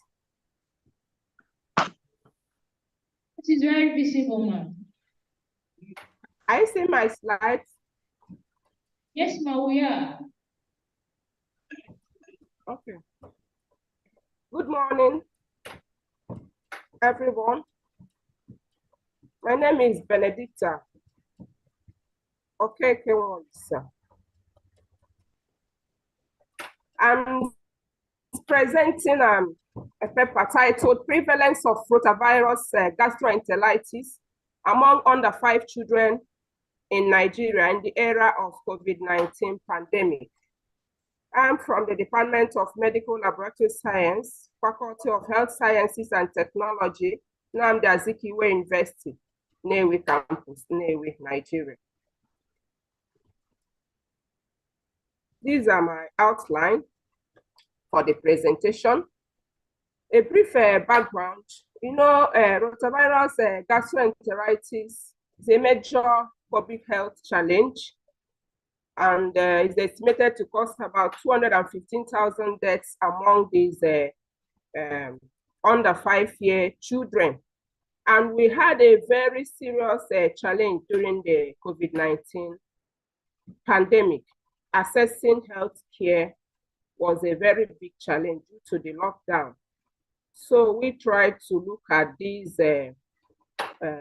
challenges pertaining to that. So we carried out a hospital-based surveillance among under 5 children in Nigeria in the era of COVID-19 pandemic. And that was between October 2019 to March 2021.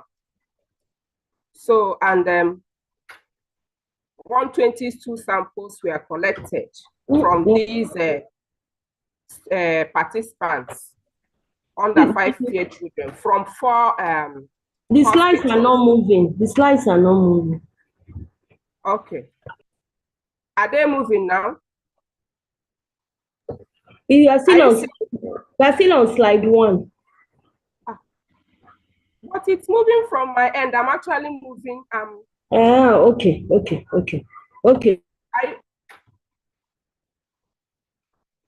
So like I said, the study was carried out from between October 2019 to March 2021. sample study sites were four major hospitals in Onitsha Metropolis: General Hospital Onitsha, Holy Rosary Specialist Hospital Onitsha, Mango Specialist Children's Hospital, and the Arinze Chukwu Specialist Children's Clinic Onitsha. So we assayed these two samples for group A rotavirus using oxoid prospective immunoassay enzyme immunoassay kit. And this was done at virology lab at University of Nigeria Teaching Hospital, Ituku-Ozala, Enugu State. And that was based on the method by Hammond 1985. So of the 120 direct stool samples collected, 48, which is 40%, were positive for rotavirus, group A rotavirus. And the female gender had more rotavirus than their male counterparts. And children less than 12 months had the highest burden of the virus, giving 47.9%, and those followed by those between age 12 and 23 months, then followed by those 24 months and above, giving percentage 14.6% respectively. Then the study found a considerably high percentage of group A rotavirus among these hospitalized children with rotavirus gastroenteritis in Onitsha. The findings conform to previous studies by Tate et al. 2008, done in Nigeria, which got a prevalence percentage of 46% of acute gastroenteritis. Then with another study conducted by Tabo et al. 2018. These are the slides showing the percentage prevalence, 40% prevalence. 48 out of 120 under 5 children had tested positive for group A rotavirus. Then this is the results for the age range that were positive for the group A rotavirus. The findings also agree with that of Junaid et al. 2011 that investigated rotavirus infection in children with gastroenteritis attending Jos University Teaching Hospital in Nigeria, which reported 13.8%. That's where 22 out of 160 were positive. However, the study does not conform to findings of Kuma et al. 2020, which found 7783 out of 21,421, which was a considerably low prevalence of rotavirus gastroenteritis in a surveillance study in India. And this could probably be due to introduction of rotavirus vaccine in the region. Then this one is a line graph showing relationship between rotavirus cases among study participants and month of sampling with respect to COVID-19 pandemic lockdown in Nigeria. Looking at that, you see that before COVID-19 lockdown in Nigeria, that's October 2019 to March 2020, spanning a 6 month period, there was an upward number of people having this rotavirus, group A rotavirus cases. Then during the lockdown, that's between April 2020 to May 2020, 2 months period, there was a drop from 23 to 6 cases. Then after COVID-19 lockdown in Nigeria, that's between June 2020 to March 2021, spanning 10 months period, had a rise again from 6 to 40 to 22. So that shows that the COVID-19 lockdown had there was serious challenge with cases. Not that this was not there, but because people that had these cases were unable to report or to access medical care in health facilities. So that is then this study found high prevalence of rotavirus-associated diarrhea disease in Nigeria, and infants were the most affected. Fewer cases of rotavirus were recorded in the period of COVID-19 lockdown compared to before and after COVID-19 lockdown in Nigeria. There is urgent need to introduce rotavirus vaccine into the national immunization program in Nigeria. These are my references. Thank you for listening. I am done.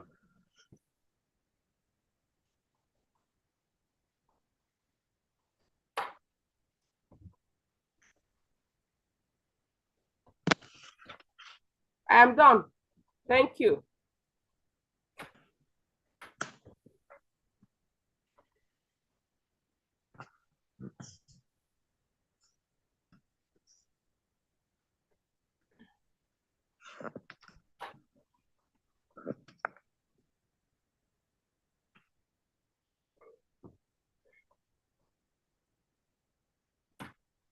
Hello. I'm through with the presentation, ma. Hey, can you hear me? I said I'm through with the presentation, ma.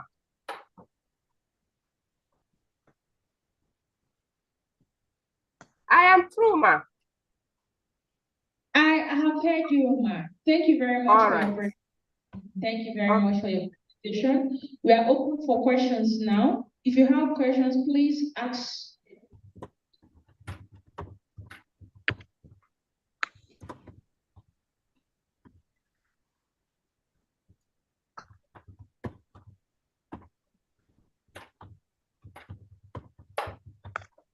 Who's raising their hands? Are you raising your hands for presentation? Are you raising your hands for question? If it's for question, please just ask right away.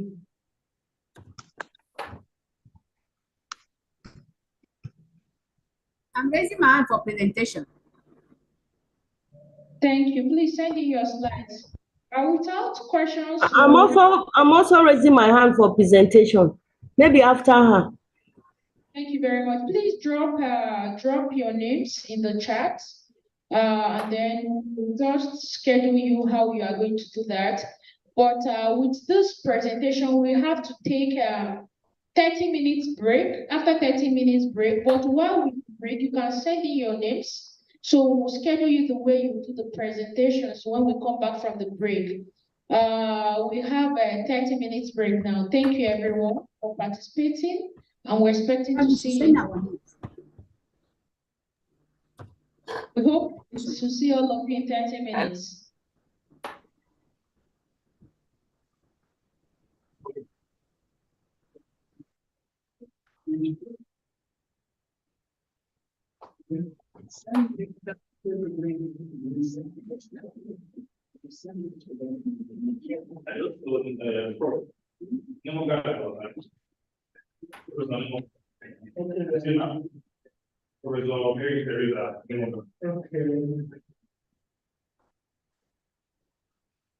Yes, that's the most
Please, I want to know what's happening.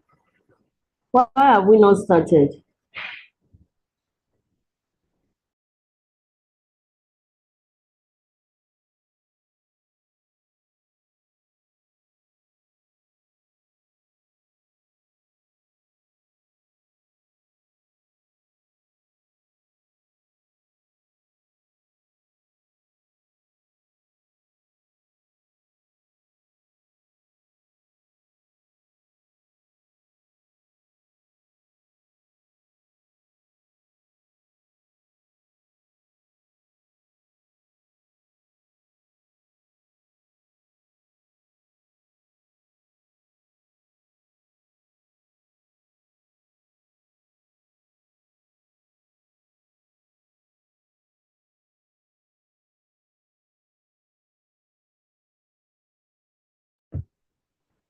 Okay, thank you.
All right, thank you. So can I go ahead with my presentation?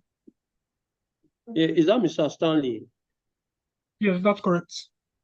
Yeah, you can start. All right, thank you very much. You have to share slide space. Yes, I'm about doing that.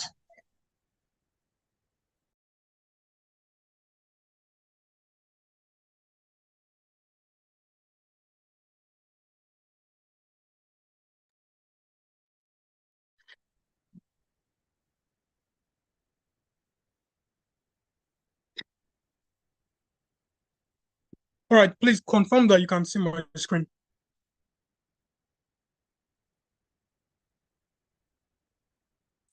Can someone please confirm they can see my screen? I can see your screen, please. All right, thank you very much. So, my name is Stanley Eshemuge. I'm a recent graduate of the Department of Chemical Engineering, University of Benin, where I worked in the Bioresources Valorization Laboratory, headed by Professor Andrew Amenagawan. Today, I'm going to be presenting a work titled Surfactant Facilitated Metabolic Induction Enhances Lipase Production from an Optimally Formulated Waste-Derived Substrate Mix using Aspergillus niger. So this is a little background about the Bioresources Valorization Lab headed by Professor Amenagawan. So the lab focuses on providing knowledge on the recovery of valuable products from bioresources by exploring the scientific and engineering aspects of the technologies for converting them into fuels, materials, and specialty chemicals like enzymes like lipase, as I'll be presenting in this work. So the vision of the lab is for the sustainable development through the use of locally available resources for knowledge-derived impact and translation. So you can learn more about the Prof. Amenagawan's lab at the websites provided here. So this is just a picture showing our PI and some other lab members. And at the bottom here, that's a picture of myself, the presenter. All right. So for this presentation, I'm going to give a background of the work. Then I'm going to give the problem statements, the aim and objectives of this work. I'm going to talk about some literature review, materials and methods, results, discussion, conclusion, and recommendations, and lastly, the references. So the purpose of this work was to produce lipase. Lipase is an enzyme that catalyzes a wide range of reactions, from transesterification to esterification, hydrolysis, alcoholysis, aminolysis, acidolysis, as are reported by Singh and Mukhopadhyay. So lipase can be produced from animals, from plants, and from microorganisms. But because of the advantages that the microbial production of lipase has over the production from animal and plants, there is now this drive in the scientific community to focus more on the microbial production of lipase. So lipase as an enzyme is applied in a wide array of industries, ranging from pharmaceuticals to food, biofuel, and detergents. So so many work has been done by many researchers to produce microbial lipase. People have worked on using bacteria to as a microorganism for the fermentation. People have used fungi, and but for my work, I used Aspergillus niger. So people have worked on using Aspergillus niger to produce lipase. People have also worked on various fermentation techniques, that the solid state fermentation technique and the submerged fermentation technique to produce lipase. So people have also investigated different inducers that can enhance the lipase production. People have also done a substrate blend to, let's say, mix waste pawpaw peel with waste pineapple peel, with let's say waste avocado seeds and all of that. So people have done all of these things. People have also done inducer blend, like mixing plant oils and stuff like that. And people have also tried a blend of solid and liquid substrates. Although for this particular one, we found very few work that has been done in this area. Yep. So you can find some references listed just to the right over here. So the problem. So as I talked about in the previous slide, that some work has been done in the area of fermentation techniques, that's the solid state fermentation and the submerged fermentation. Each of these techniques, they have their advantages and they have their disadvantages. So Aspergillus niger, as a microorganism, it has been reported to be good for lipase production. And it has also been reported that Aspergillus niger is favorable in the solid state fermentation. But solid state fermentation now has its limitations. So like listed here, that it offers less control over the process variables and difficulty in scale-up. So these are some of the things that we try to address in this work.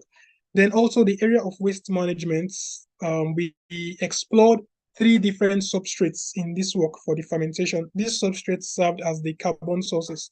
Those were avocado seed, coconut pulp, and palm oil meal effluent. So these things already, they pose environmental problems in the country. And with this work, we sought to mitigate these challenges. So we also tried to bridge the knowledge gap that exists because in a previous slide, I mentioned some work that people have done, but very little work has been done on exploring the effects of surfactants as inducers in a tri-substrate mix of both solid and liquid substrates. So while people have done a mix of, let's say, solid substrate like coconut pulp, coconut pulp, avocado seed, those are solid substrates. And people have also done work on mixing liquid substrates like palm oil meal effluents and waste cooking oil. But little work has been done on mixing both solid and liquid. And even more little work has also been done on the area of now investigating the effects of surfactants as inducers for such a substrate mix. So we aim to optimize the effect of inducers, that surfactants, on lipase production by solid state fermentation on a tri-substrate mix of solid and liquid feedstock using Aspergillus niger.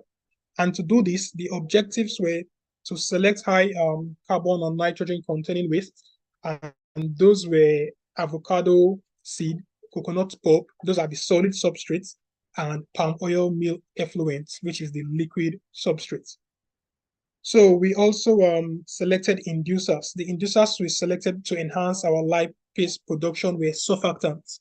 The lab previously had worked on using plant oils. Those plant oils were olive oil and some other plant oils like castor oil. But in this work, we went a bit further to investigate the effects of surfactants, and those were Twin 80, Twin 20, and Triton X100. So we culture the microorganisms in a semi-solid state fermentation media, experimental design of experiments to investigate the effects of substrate mixture composition on lipase activity, and the optimization of the ternary substrate mix. So after getting the best substrate mix without induction, then we went further to select that most favorable substrate mix to induce, to then find the best induction loading. So we also did another experimental design now for the induction to find the best inducer loading to maximize lipase activity. And we did an optimization of that. And we investigated the lipase activity before using inducers and after using inducers. So this is some literature review. So some authors that we have here presented in tabular form. These are the work that they have done. This is the author. This is the work that the author has done, that the authors have done. And then this is the identified gap listed in the green box over here. So first, we have to collect our substrates. Our avocado pulp, our avocado seed and coconut pulp, those were sourced from New Benin markets in Benin City, Edo State. And our palm oil mill effluent was sourced from a milling plant in the country that we have decided to keep the name of that milling plant confidential. So we went further to prepare our microorganisms, and then we used our microorganism was Aspergillus niger with a spore concentration of 1 × 10⁶. And with our microorganism, we carried out the fermentation process where we had our substrates present in the conical flasks, as you can see here, then with some volume of the microorganism present, and then the fermentation was allowed to go on for a period of 6 days, after which we checked the lipase activity using a titration method. So after that, we modeled our process and we optimized using response surface methodology.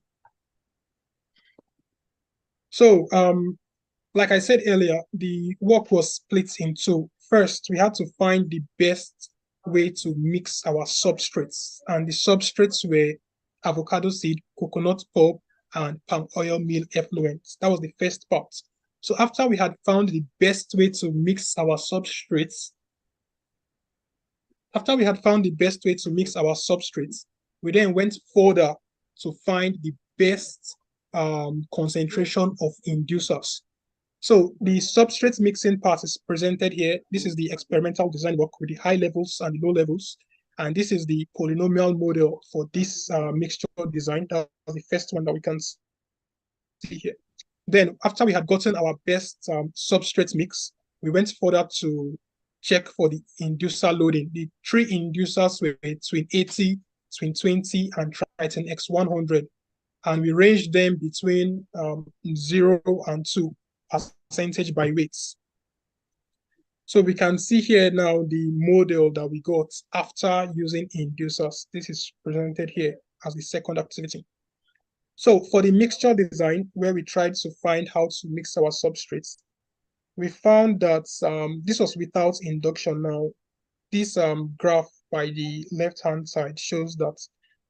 So we can see this shows that our lipase yield is somewhere around 180. That's what we can see here.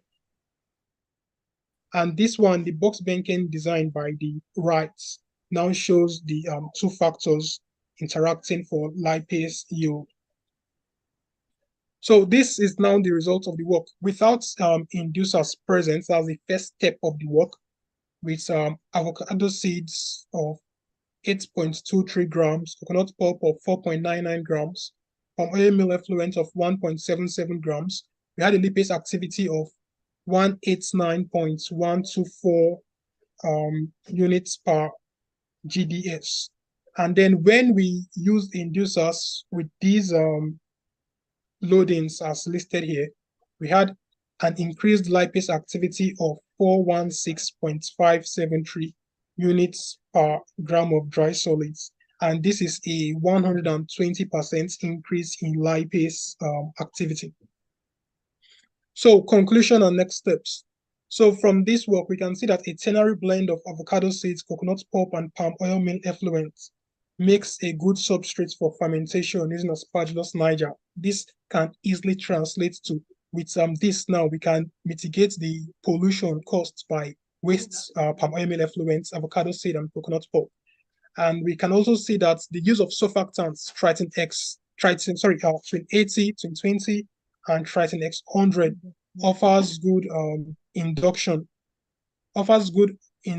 effect for the production of lipase, with Twin 80 and Triton X100 having the most effect on lipase production, as was shown in the graphs presented earlier. So where do we go on from here? After getting these results, what can be done? The next steps that can be taken are to model with these results now, we can model with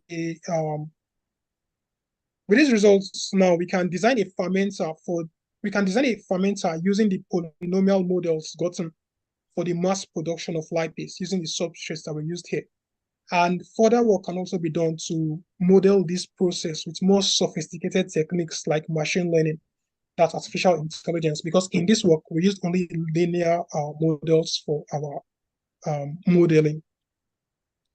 So this here shows the references of the work that we used for this study. And thank you very much.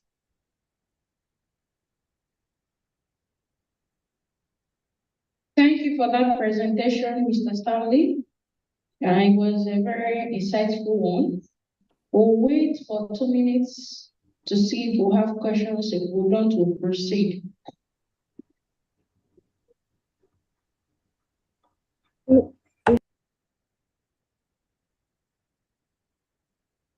Please, if you have questions, just ask right away.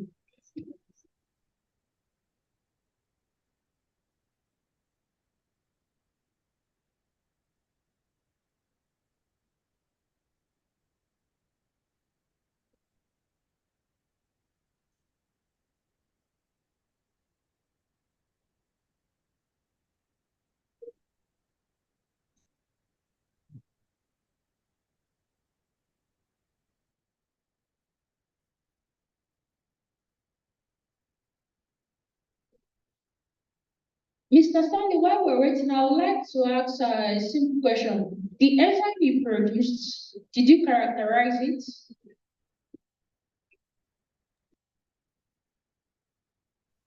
No, we didn't carry out characterization on the produced enzyme. We only checked the activity of the enzyme.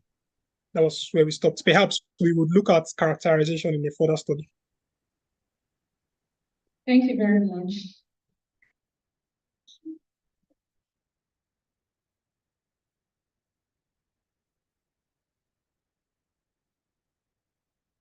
Any questions?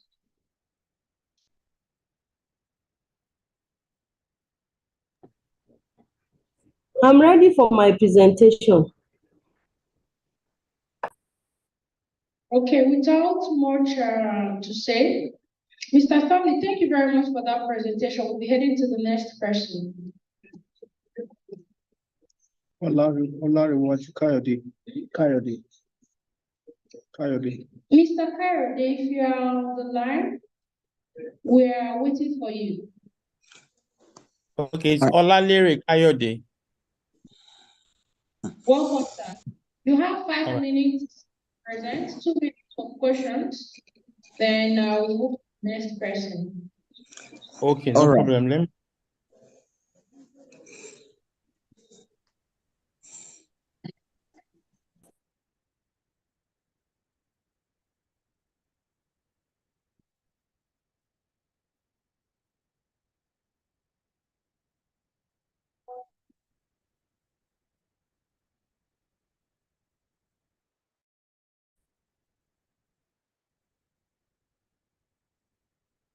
I don't know if you can see my screen.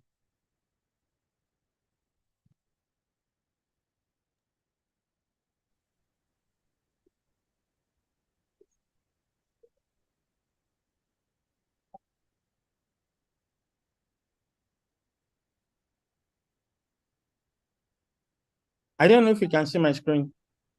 We can see it now, sir. You can see the screen. Okay. Okay. Yes. Thank you. My name is Olalere Kayode Odeniyi. I'm from Petroleum Training Institute, Efurun, Delta State. I'll be presenting on screening and identification of bacteria isolated from hydrocarbon contaminated and pristine soil samples for biosurfactant production. Here's the outline. I don't know if the screen is changing. It's changing, sir. It's changing, sir. All right. So a little bit of introduction on biosurfactants. They are amphipathic biomolecules with married biomolecular constituents from various microbial sources. Some are produced from fungi, others are from bacteria. Now, they have unique properties that that make them useful in different areas, in the environment, in medicine, in healthcare, and agriculture. They are largely thought to be found in hydrocarbon contaminated soils and water. However, some of them have been reported to be found in areas there are no contaminations. So the aim of this work is to isolate biosurfactant producing bacteria from contaminated and pristine soil samples. The objective of the work is to isolate bacteria from hydrocarbon contaminated and pristine soil, to screen the isolated bacteria for biosurfactant producing ability, and identify the isolated bacteria from this soil sample. A little bit of literature review on biosurfactant is what I want to talk on. There are diverse groups of surface active molecules and compounds that are synthesized by microorganisms, bacteria, and fungi, mainly. And they are mostly on microbial soil surface and are produced on living surfaces. These biosurfactants have both hydrophobic and hydrophilic tails, which help them to accumulate fluid phases, thus reducing surface and interfacial tensions at the surface and interface respectively. They can also reduce surface tensions in both aqueous and hydrocarbon mixtures. This property of biosurfactants made them potential candidates for enhanced oil recovery. Most of the natural habitats of microorganisms are oligotrophic in nature, with intermittent nutrition addition due to spoilage death. So we want to look at what fluctuations in the environment can affect the presence of biosurfactant producing bacteria, either in polluted or in unpolluted environment.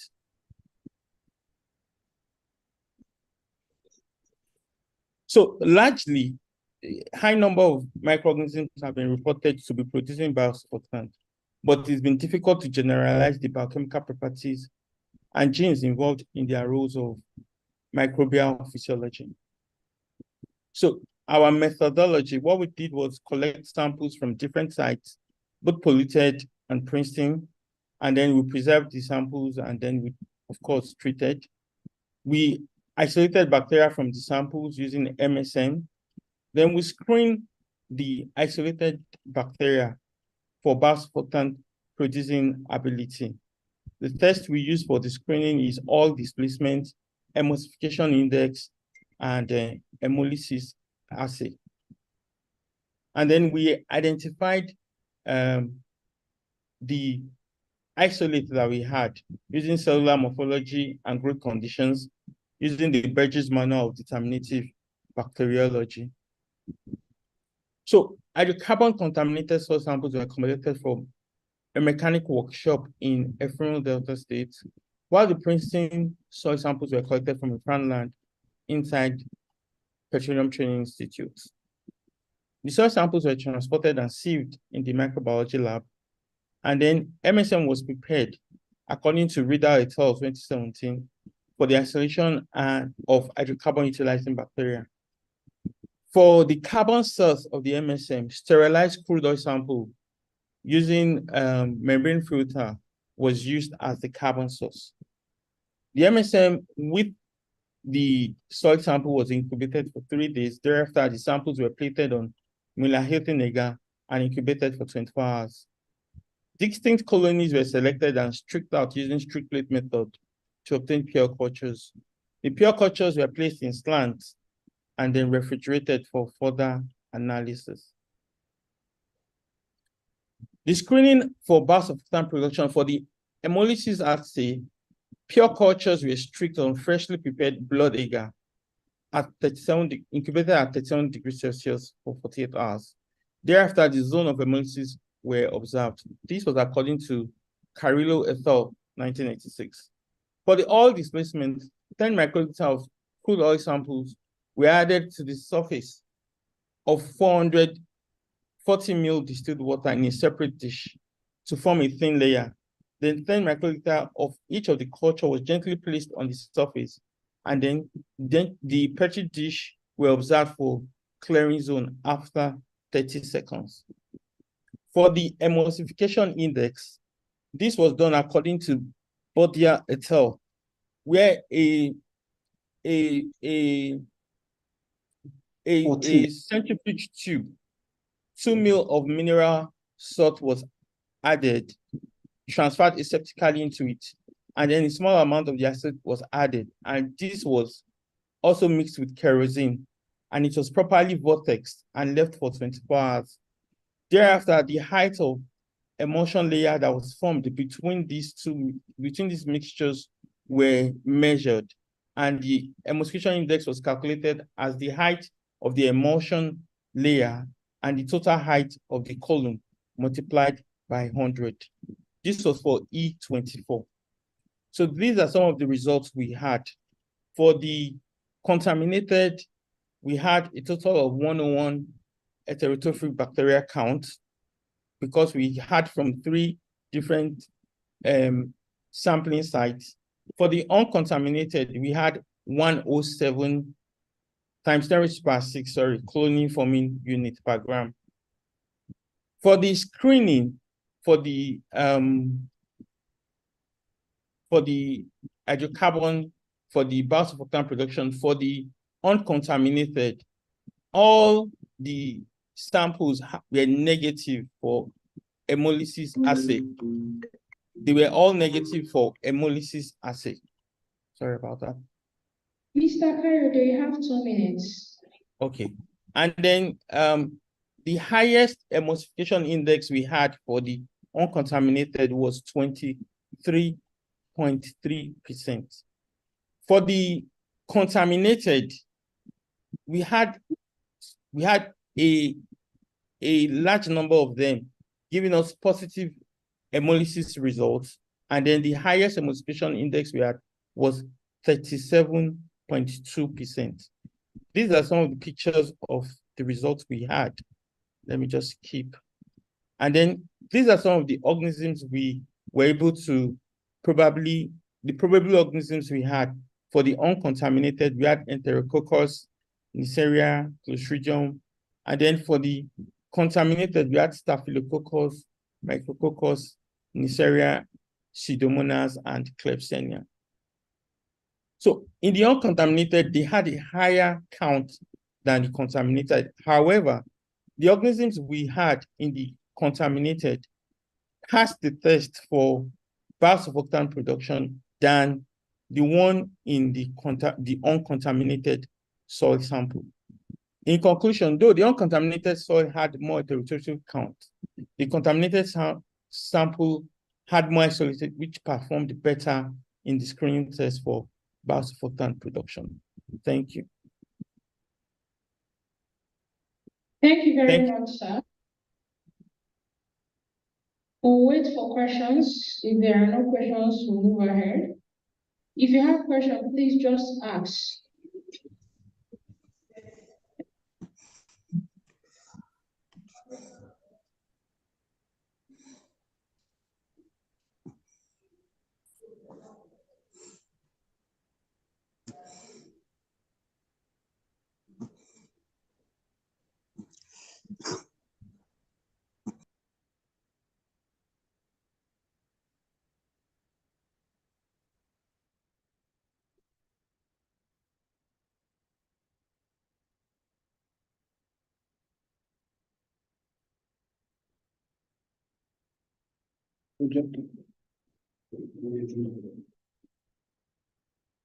Okay, no questions for Mr. Kayode.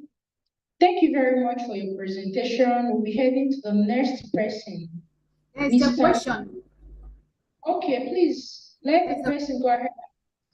Yes, there's a question from Mr. Kayode. Right. Mr. Kayode, I'm Dr. Mariam Ajinomo from Federal University.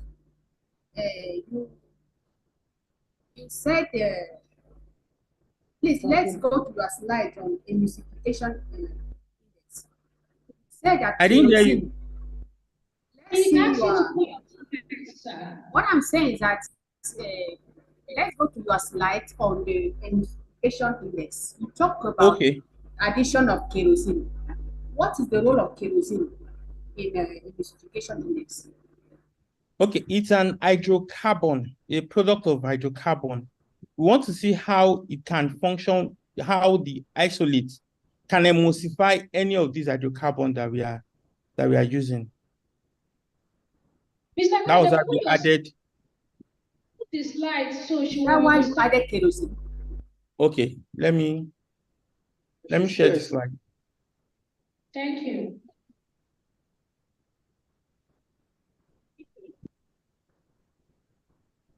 Okay. Okay.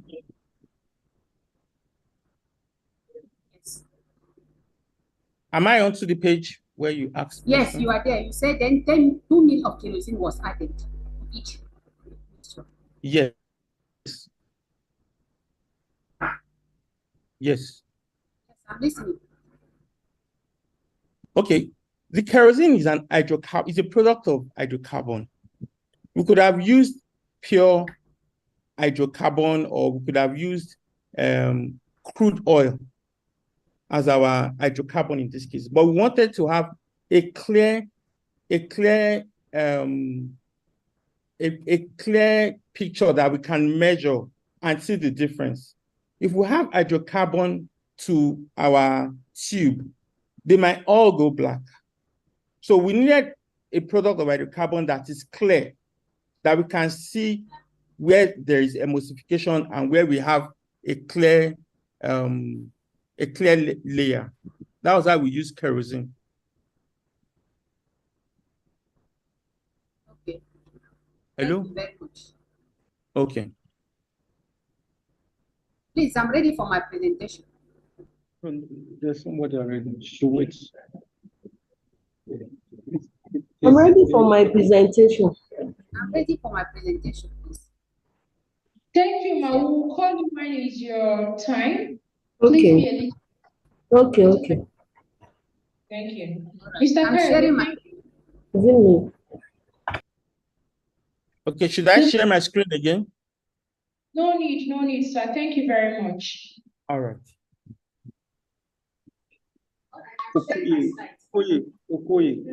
Okoye is a bit. I'm here. Rosemary. Good day all. I'm here. Please start sharing your slide.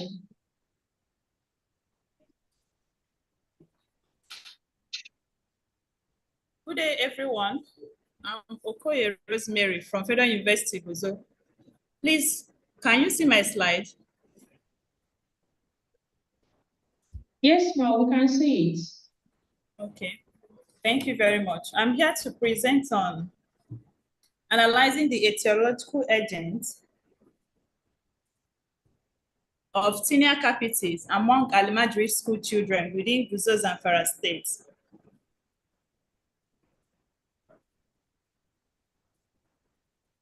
Tinea capitis is a fungal infection of the scalp hair follicles that surround the skin and is caused mainly by dermatophytes.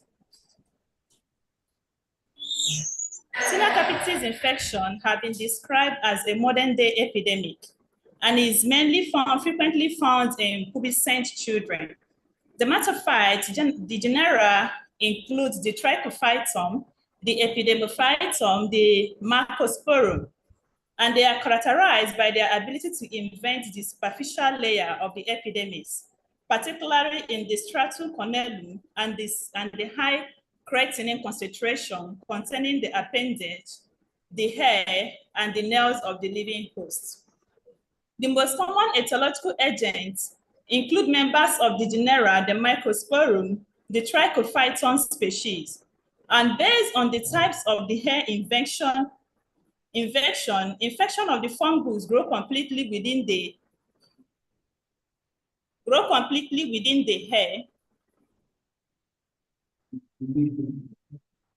hair shaft.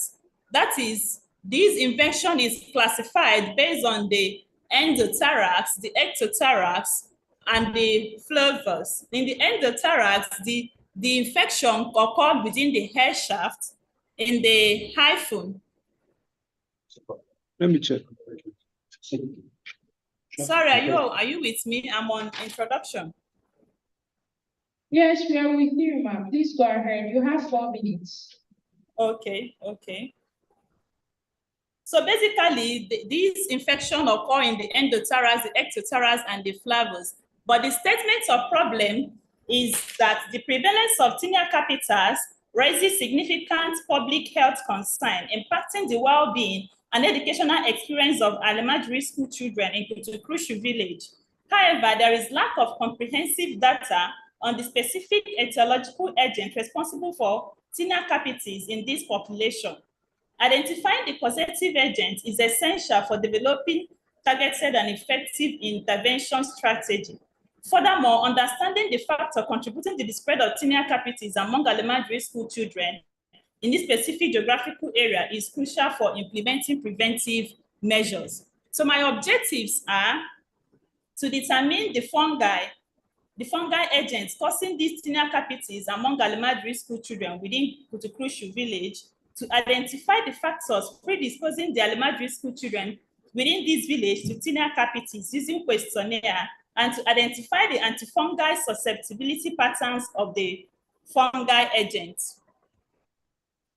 So in my methodology, the sample's size was determined using Fisher's formula, of which the previous prevalence was 1.5%. So based on the calculation that was done, the sample size was determined to be 23, but the sample collected were approximately made to 20 samples. Now, a total of schools, 5 schools were used for the sampling, out of which 20 samples were collected from young elementary school children within the age of 5 to 14 years in Kutukrushu village. The sample was collected using a surgical blade. The infected area was first of all disinfected using an alcohol, 70% alcohol, so as to remove contamination such as bacteria. Then the surgical blade was used to scrape the scalp of the hair. The scalp scraping was collected on a piece of clean paper, a clean dry brown paper. The paper was folded to enclose the sample, and the clip were then closed in an envelope form. So each of the envelopes were properly labeled to indicate the date and the date of collection. And all these samples were taken to the lab for analysis. The media that was used for this analysis was a sabodextrose agar, which was prepared according to the manufacturer's instruction. So for the determination of the mycological properties, direct microscopy was done using a wet mouth method. The wet mouth method was prepared using a sterile pair of forceps, which was used to collect the hair scrapings with a few drops of potassium hydroxide, 20% potassium hydroxide, that was placed on a clean slide. Then a cover slip was applied. Then the slide was then placed over a Bunsen burner, and it was flamed for a few seconds so as to digest the creatinine and free the fungi elements. Afterwards, the slide was then allowed to stand for 5 minutes. So each of the treatments was examined under the microscope using 10 times and 40 times objective lens so as to detect the presence of the spores and their distinct pattern in the hair. The size and distribution of the spore of the hair was also provided by the information, was also provided for all the dermatophytes that were analyzed. Then the modes were which was isolated using a sabodextrose agar.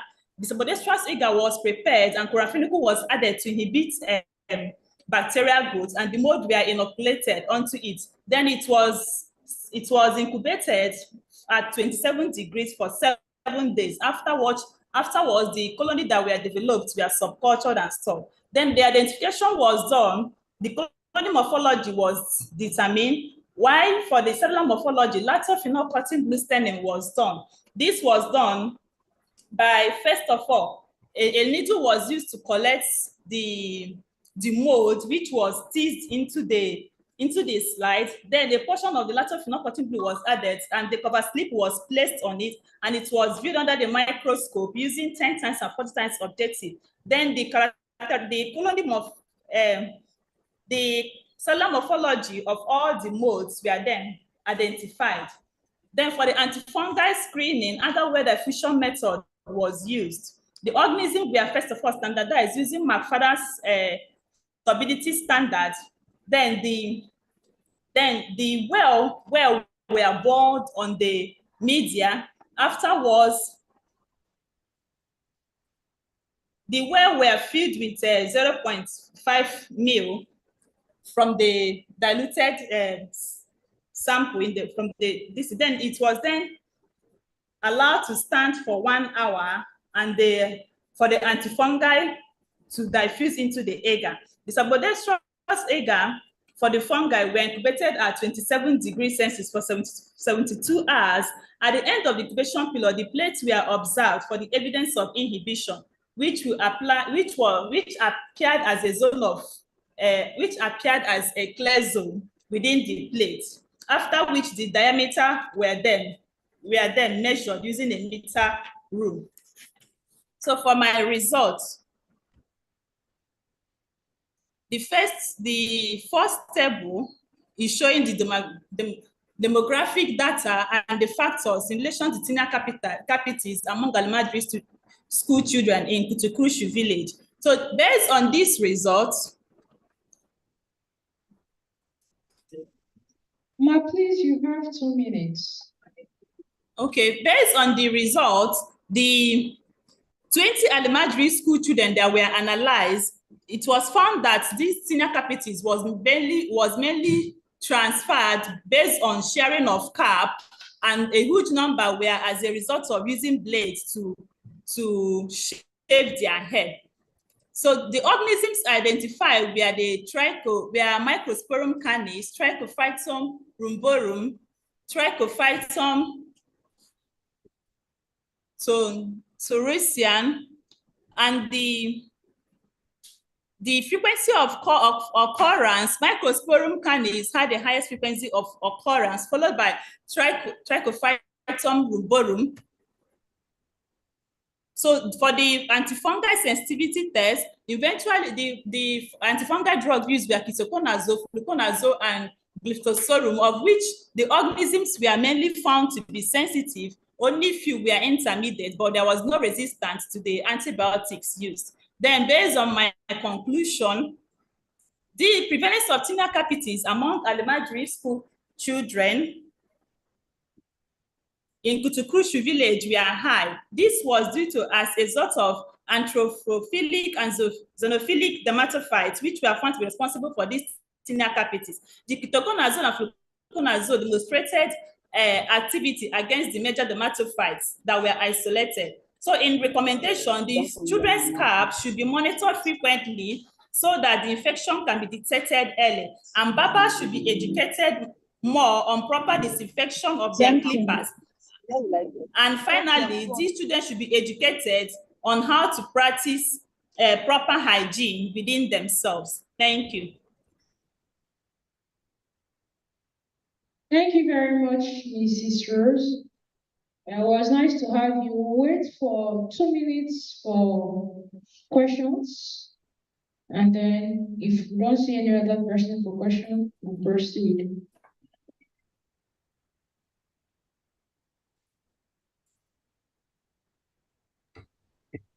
I'm ready for my presentation. I'm ready for my presentation. Just drop a chat. We're organizing people the way that they came. So if you are ready for presentation, please drop a chat and then we'll slot you in. When it's time, we'll send you. We'll allow people to. I have a question for the presenter. Please go ahead with your question, sir. Okay, thank you. Thank you so much for that presentation. Please, can you tell us a bit about the zoophilic activities that you think are responsible for those dermatophytes you isolated? Basically, the zoophilia activity was as a result of these children interacting more with animals like dog. You know, elementary school children, they wander about without having in mind, or they play with whatever animal they see or whatever they see within their environment, without having in mind of any infection they could contact from these animals or the vicinity where they are. Okay. For the animals, is it that they're only dogs that they interact with, or there are other animals too? I'm actually just curious. There are other animals. There could be other animals. Elementary school children, they are prone to playing and not having anyone guiding them or regulating them based on their actions.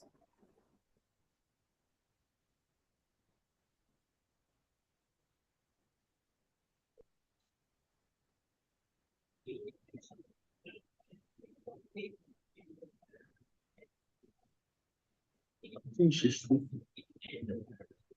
Ever, please, are you done with the question? I'm done answering the question. Okay. Please, the person that asked the question, have your question been answered? It's okay. Let's have the next presenter. It's okay. Thank you, ma'am. Thank you, moderator. Thank you very much. Ms. Ever, thank you for that presentation.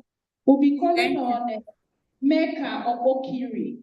He's the next presenter, please. Mecca Okiri.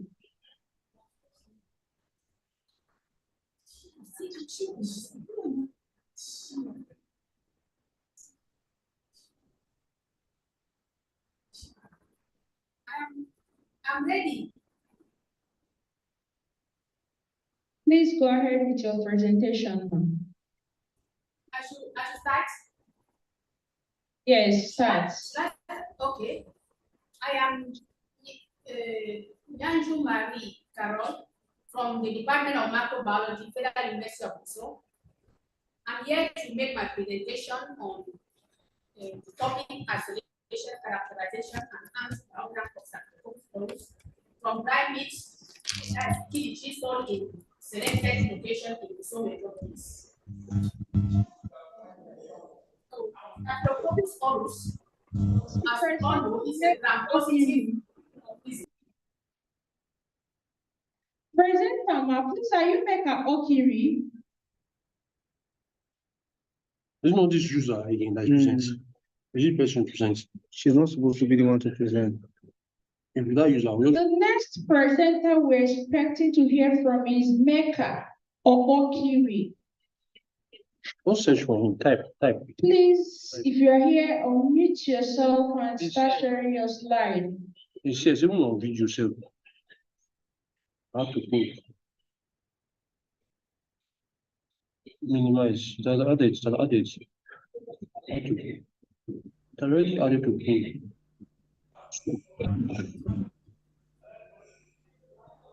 It's mute.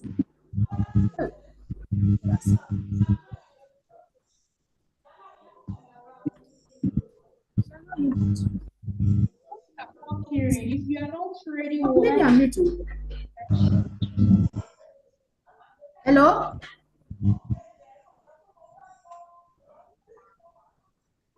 The next presenter should be Mecca Okiri. If he's not ready, we'll move to the next. She's not ready. Yes, I'm the next presenter after her. Next presenter.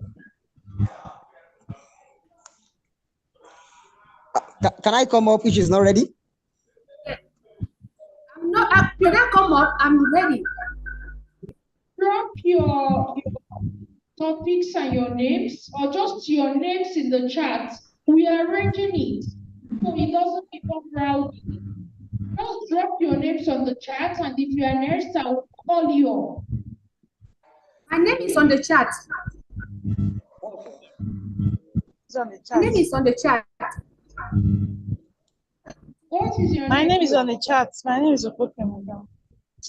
My name is Dr. Nyanju. Marie Carol from the Federal University of Gusau. Hello? Can you hear me? Questions we are calling Oyeju. Yes. Is that Oyeju talking? Yes, I'm the one talking. This is Oyedum. This is Oyedum. All right. Please go ahead. Sorry for the whole mission. Yes, I'm Nyanju Marie Carol. Hello? Hello, I can hear you, madam. This is Oyedum. I'm trying to share my slides.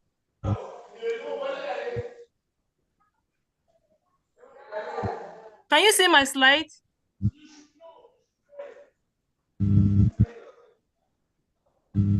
Can you see my slide? Hello? This is Oyedum. Can you see my slide? We can't see your slide, though. We can't see it.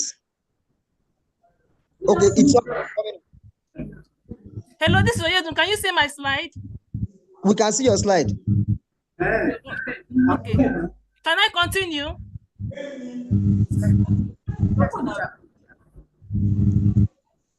Can I continue, please? Can I continue?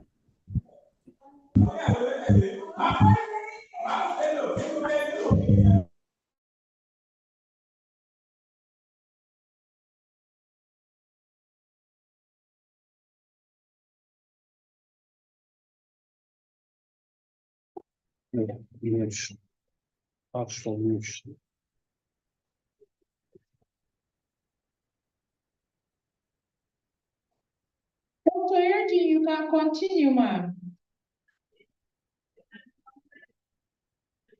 You are not audible yet.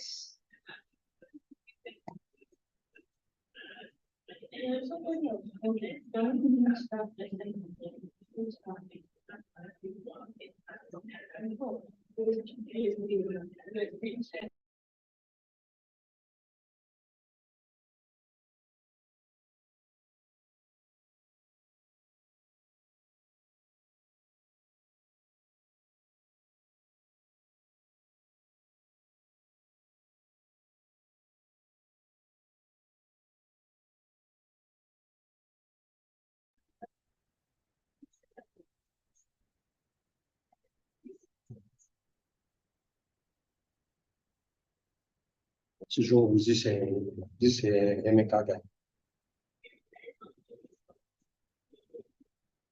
Tell her to meet us again. Just one more time.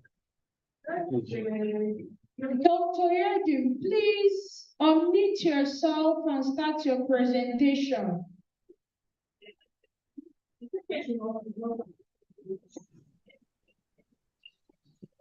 Good afternoon, everybody. I'm by the name Oyedum Uchemeri, and I'm here to from Federal University of Technology, Minna, and I'm here to present my paper titled "The Comparative Study of Multidrug-Resistant Bacteria from Various Sources of Water in 4 tertiary institutions in Niger State." Water is known to be an essential support to life, and it makes up 70% of the earth. All living organisms on the earth need water for their survival and growth. Drinking potable water is very important because about 80% of the diseases in developing countries are associated with intake of unsafe water. Basically, water is commonly rendered unsafe by either physical, chemical, or biological contaminants, particularly microbial contaminants.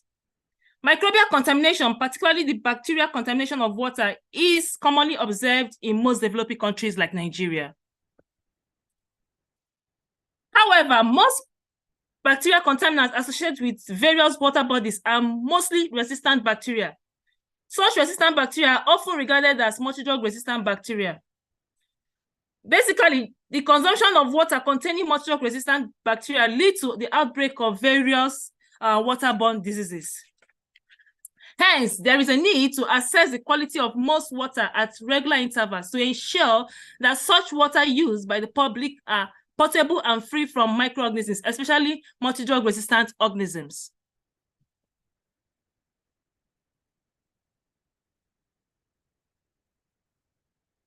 Materials and methods. The study area.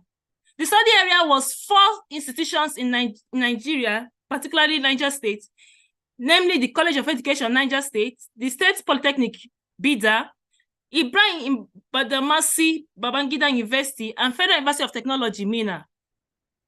Sample collection. 8 water samples were from taps and borehole were collected aseptically and taken to the microbial laboratory for analysis. 1 ml of terespore of 4 serially diluted water sample was inoculated into the media through the pour plate method and was incubated at 7 degrees centigrade for 24 hours. Identification of the bacterial isolates was done by observing gram reaction and other biochemical tests. Kimber-Byers method was used for antibiotic sensitivity test. Bacterial isolates were inoculated on the molar heating agar, and the antibiotic discs were planted on the inoculated media, and the plates were incubated at 7 degrees centigrade for 24 hours. Results and discussion. The table 1 shows that microbial count of 2 samples of water from 4 tertiary institutions was observed. And the high microbial count in both water samples could be due to certain unhygienic practices, such as the placement of contaminated hands on the heads of the tap, which is frequently observed by most populace around such areas. When fetching their water, the irregular removal of these accumulated bacterial pathogens in the water pipes, and the improper treatment of the underground water frequently exposed to fecal matters via leaching.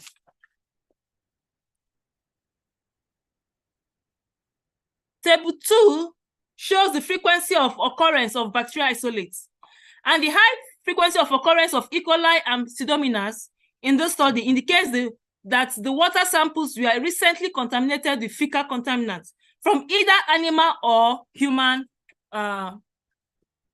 waste. Table 3 shows the antibiotic susceptibility profile of the bacterial isolates, and this table reveals that all isolated bacteria were multi-drug resistant. As you can see from this table, they were resistant to 3. Multi-drug resistant means that an organism is resistant to 3 or more classes of antibiotics. And this could be based on the fact that most bacteria prevalent in this study area exhibited high level of disseminating resistant genes among themselves. Conclusion and recommendation.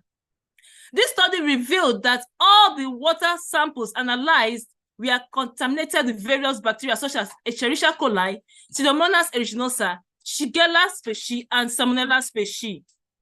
However, all the bacterial contaminants are multi-drug resistant.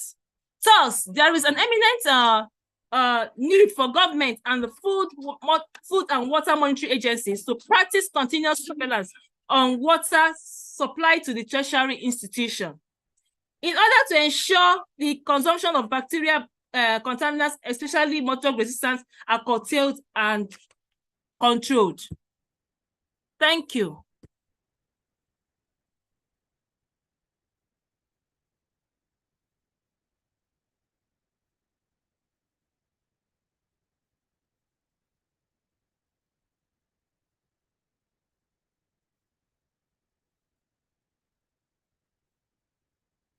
Thank you.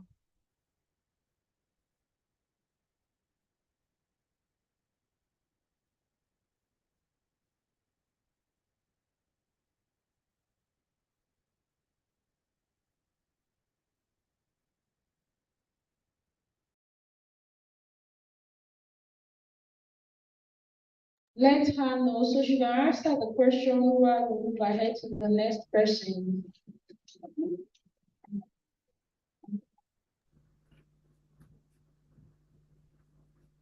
Yes, I'm the next person.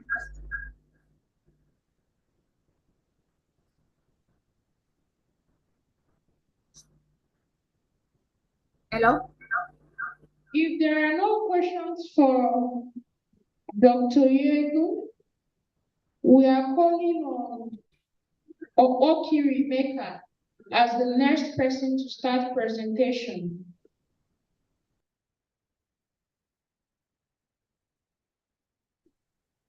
Good afternoon, everyone. Please share your slide, ma'am.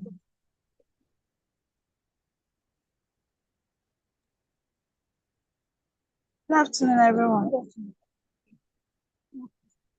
Good afternoon. Can you start sharing your slide, ma'am? Good afternoon, everyone. Good afternoon.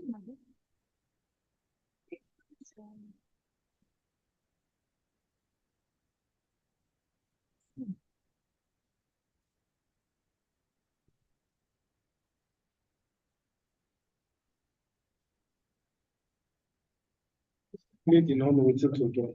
She doesn't know what to do. That's everyone. She should talk. Continue. We can see her. It's not how we want to see. We can see you, ma'am. Please see her slide. start displaying your slide, ma'am.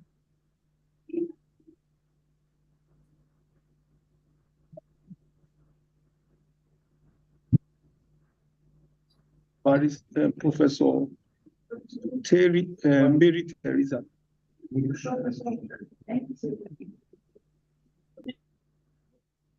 Can I share my slide? I'm still sharing. Good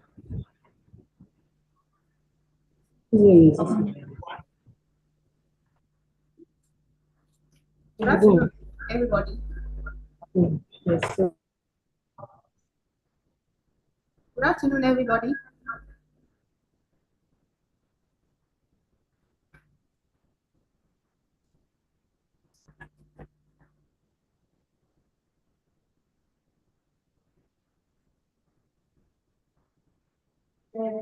Professor Mary.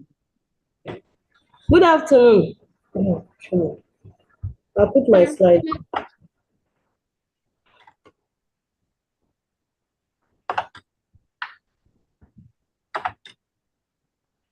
Please, can you see my slide now? Professor Mary Teresa Nimoga.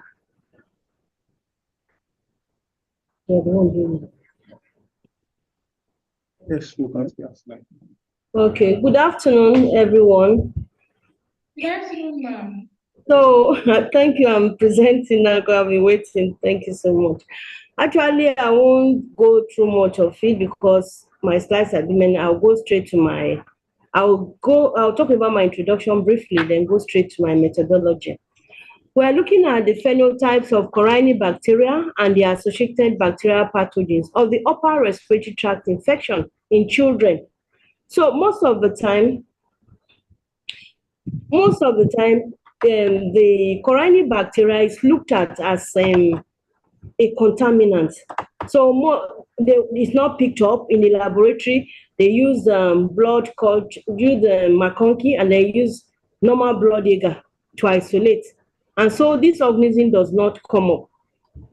The organism does not come up. So we just go straight and talk about it. What is Corynebacteria? It is a pharyngitis, that is an inflammation of the mucous membrane of the pharynx at the back of the throat. So it's commonly referred to as sore throat.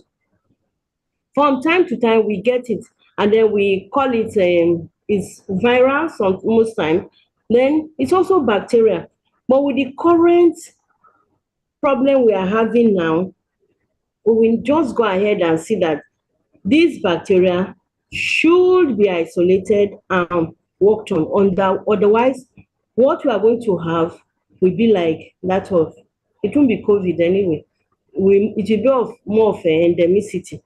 So most of the time in pharyngitis, we look at the group A Streptococcus, we look at the U bacterium, we look at the Moraxella, and then we look at the Corynebacterium.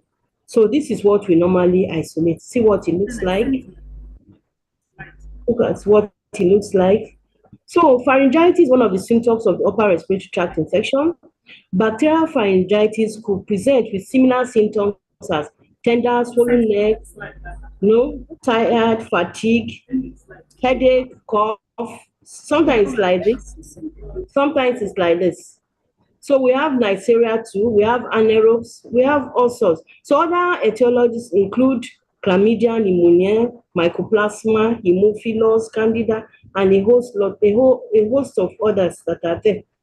So we can see that although pharyngitis is caused by Corynebacteria species, but rare due to measures we use in isolating them. So most of the time we look at the group A, Streptococcus, on the blood agar, and then Corynea is dismissed as a contaminant. Once we isolate Streptococcus, we leave it out that way. It shouldn't be.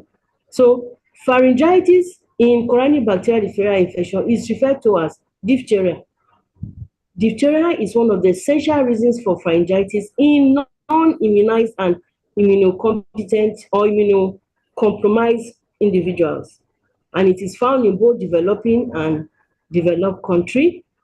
And if you notice recently from June, there was a presentation done at the University of Benin by West African Postgraduate Medical Laboratory individuals. It's a conference there, it was in June. And something like this was presented about the problem we are having with Corynea. And since 26, ending in 2nd July 2023, we had this. In 24 weeks, ending 27th of August, 234 suspected cases have been reported from different local government areas. 18 of these cases were epidemiologically linked and 141 were classified. If we look at the link there, we read a lot about it, and this is what we have. So without talking much, the pathogenesis is such that from that upper respiratory tract to down the other way, you have toxins, and these toxins now go about going to the neural area, and because these toxins, they inhibit cellular production of cellular protein synthesis, it results to local tissue destruction, pseudomembranous formation. So this toxin has also been used for identification.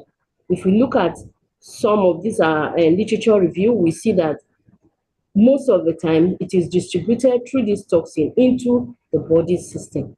So these are the strains. We see them in this format, most time discarded as contaminants. Not until this recent outbreak that we started doing so much work. So we decided to look at how we can easily do them, carry out in the laboratory. What drugs should we give out? How should it be controlled? That is why we decided we should do this and further work using molecular. Now, the asymptomatic nasopharyngeal carriage of Corynea is common in some regions, and these reservoirs are there, and they can easily carry it to other people. So this study, therefore, we evaluated the Corynea bacteria in the pharyngeal area. We established the algorithm. We looked at the multiple antibiotic resistant indices so as to track it, so as to know where the source is coming from, and so as to look at the antibiotic abuse. So in this study population, we looked at children and young adults.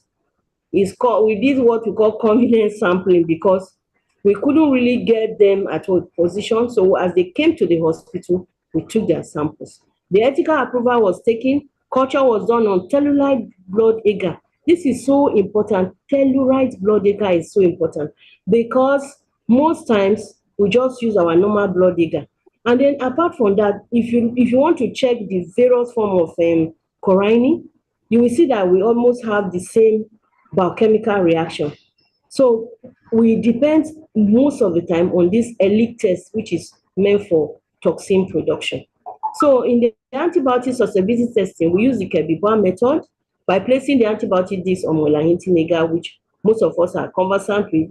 Then we use the multiple antibiotic resistant indices using the Krumpelmann's method, number of antibiotics they are resistant to, all over total number of antibiotics tested.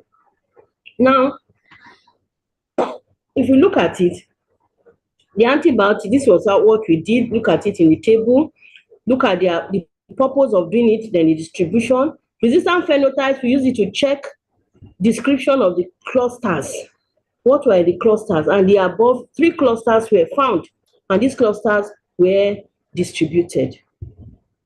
Now, In this, let's start on, okay, this one. Now, on the blood agar, we had alpha hemolysis, we had beta hemolysis, we had gram staining. You know, usually when we do a gram staining, it is gram positive. Sometimes it can be gram variable, but by the time you see the matched stick morphology, or you look at the club stick morphology, you find that, and the arrangement, you know that yes, it is a gram positive. It is a Corine you are talking about. Having looked at this other area, it is gram positive you are talking about. So we look at the results straight away. We had the asymptomatic and the symptomatic participants. In it, Corine was statistically significant because the p-value less than 0.3, we see it now, except for Moraxella and Escherichia coli. Now, some reporters, they said Moraxella is important, but it came in during this study.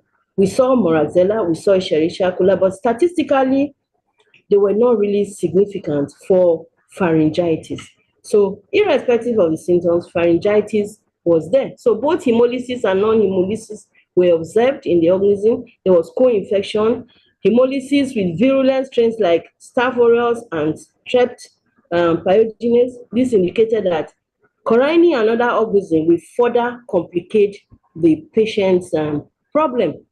Then we had the selectivity ratio. In the selectivity ratio, we saw that TBA and normal agar were used, and that TBA, that's telluride blood agar, should be used in the laboratory as well as normal blood agar when we have upper respiratory tract problems. Then we have the TBA, which supported more of the gram positive, while the normal agar supported them with the ratio 2:1, 0:1, indication that both TBA and normal blood agar should be used for culturing upper respiratory tract infection.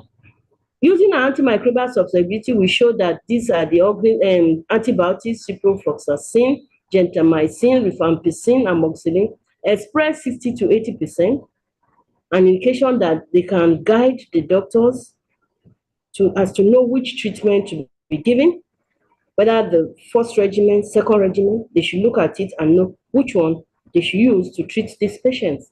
Then we have the MARI, that's multiple antibiotic resistant indices, which showed us that we have a lot of drug abuse in our communities. You also, if you look at this relationship shown on this our table, look at the Corine bacteria, you can see 0.003 greater, and then you have the Moraxella 0.06 less, Escherichia 0.07, showing that they were not too significant in upper respiratory tract. But if they are there, they can be picked up, though contaminants, but can cause problem. We also have this showing co-infection. If you look at the co-infection, anywhere we have hemolysis is a stage of virulence, so it should be taken up. And then we also have the organisms, the normal blood agar, looking at the growth ratio, where we now said the telluride blood should also be used as well as just blood agar. You can bring in the money, we are looking at the money, should we bring it up? What if we go into molecular? Molecular is more expensive. So these are the things we should use when we are working at that. So from that, we now constructed this algorithm. In the algorithm, by the time we get to that level 3 you are looking at, and we gram stain, in the gram staining, you see that if it's gram positive, we suspect not susceptible, we suspect Corine. If it's gram positive cocci, we now suspect both our Strep and Staph aureus.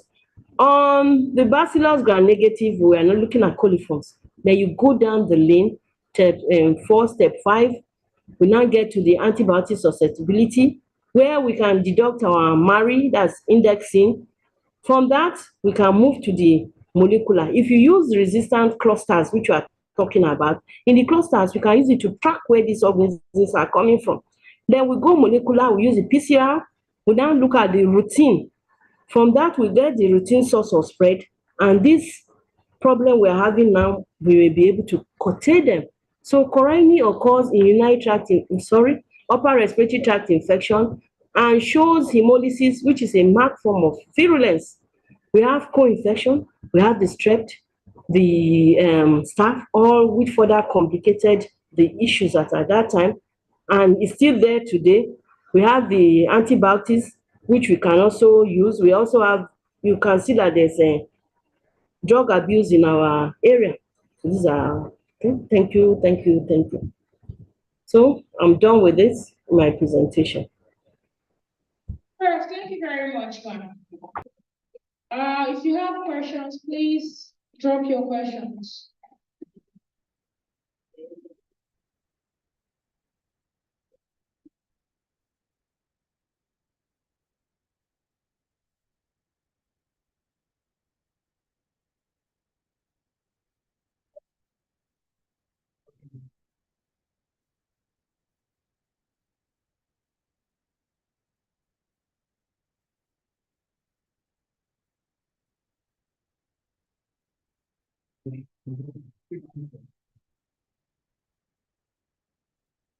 Everybody can talk, right?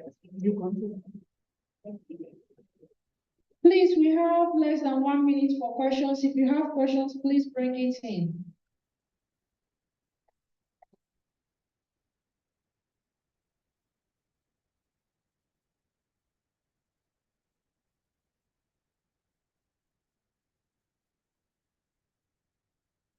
I have a question.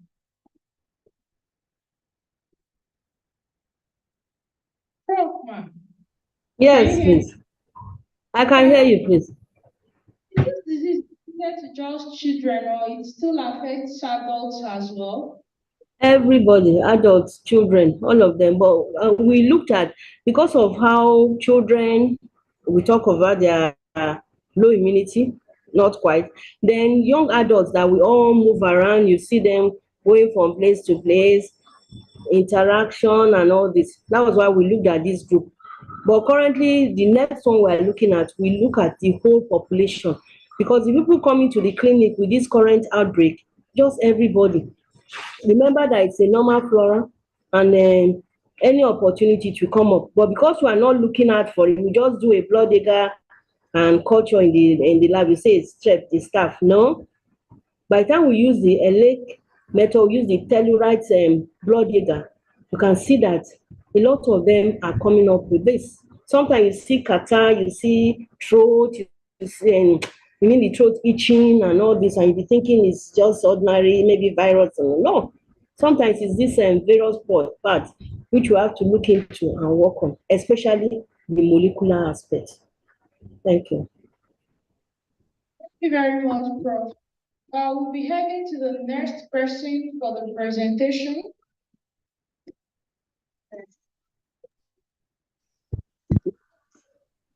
Okay, can I go ahead, or you have a list, man?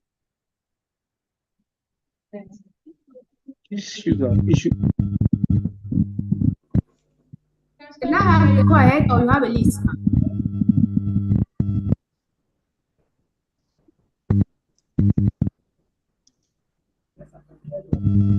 For the next person, can I go ahead, ma'am?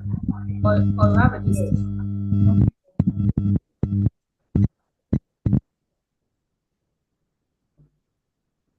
She should go ahead. Okay, thank you very much.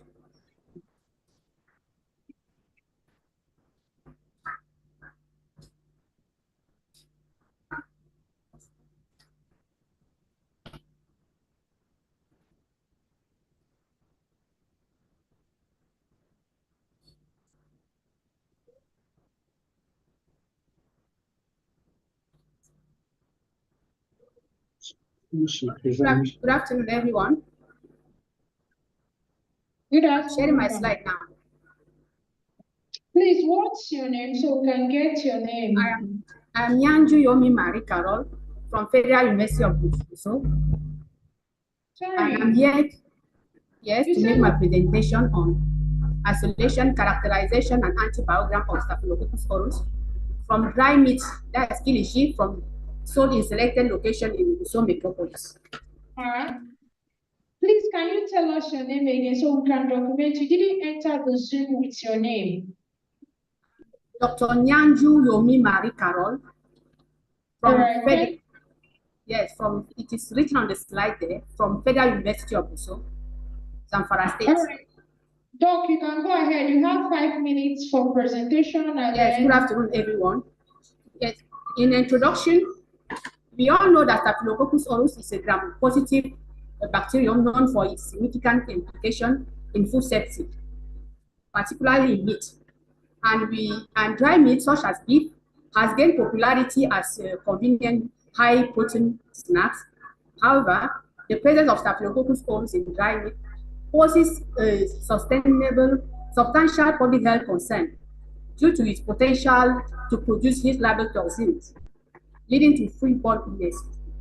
And also in recent years, Johnson also highlighted the prevalence of Staphylococcus aureus in various meat products, including dry meat, which underscores the importance of characterizing the strengths of and assessing their antibiotic resistance profile.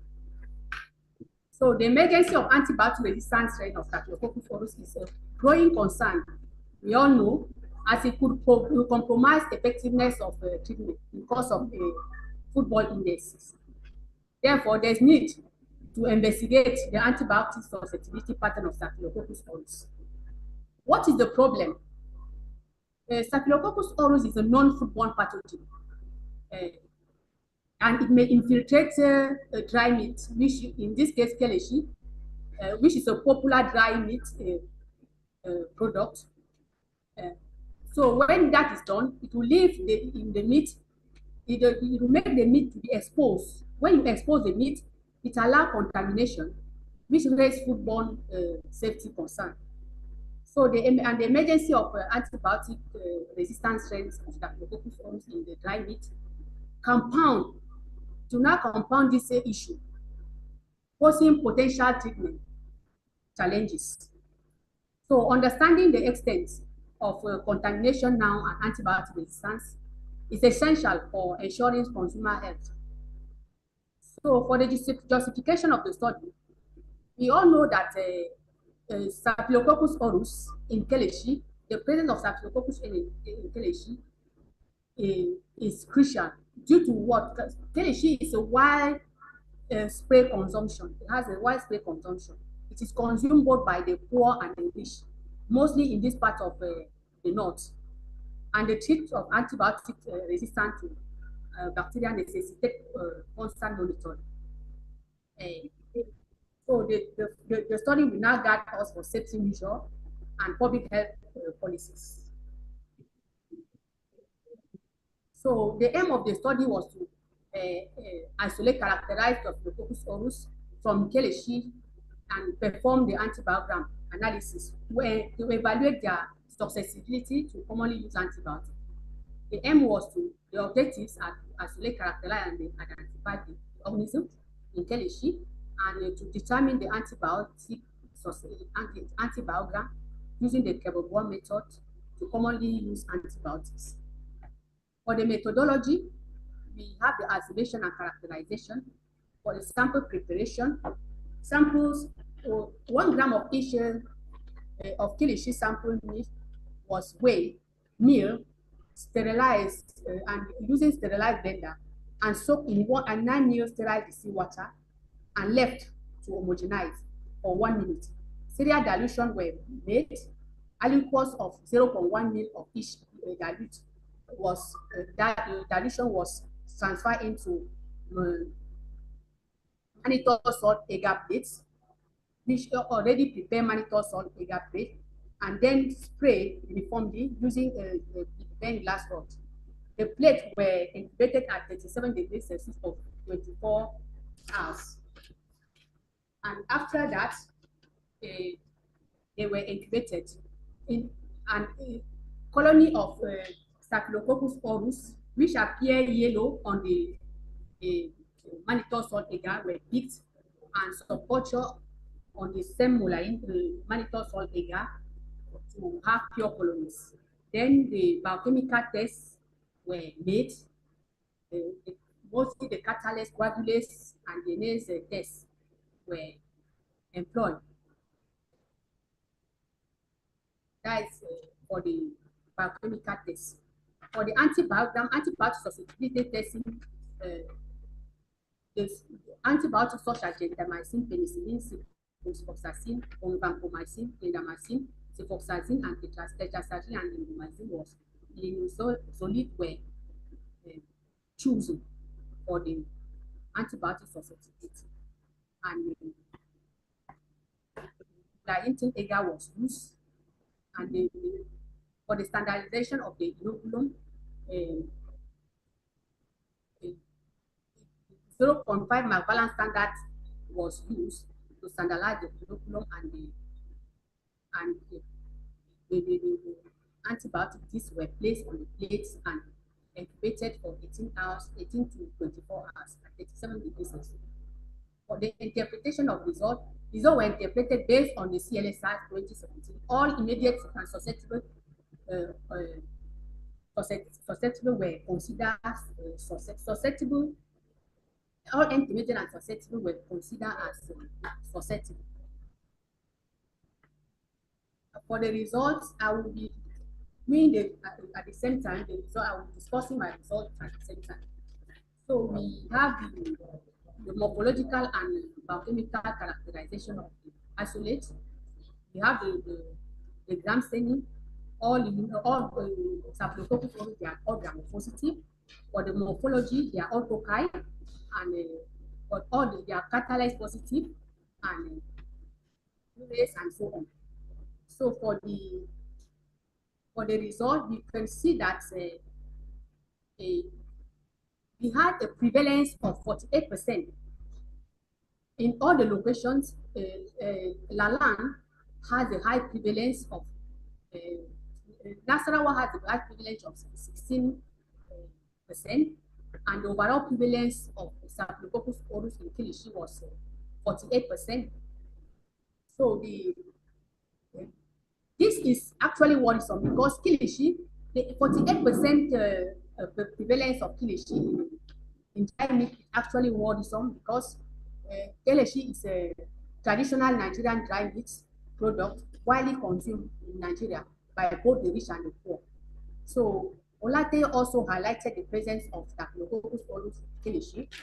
The prevalence of this organism could be attributed to improper handling of contamination during processing, storage condition by the meat handlers, exposition of the meat to mechanical vectors such as fly during processing.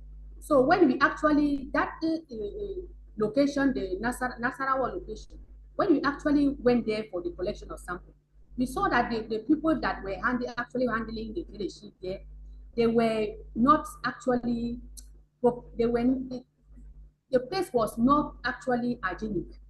And you could see that people will come and be touching the meat and so on.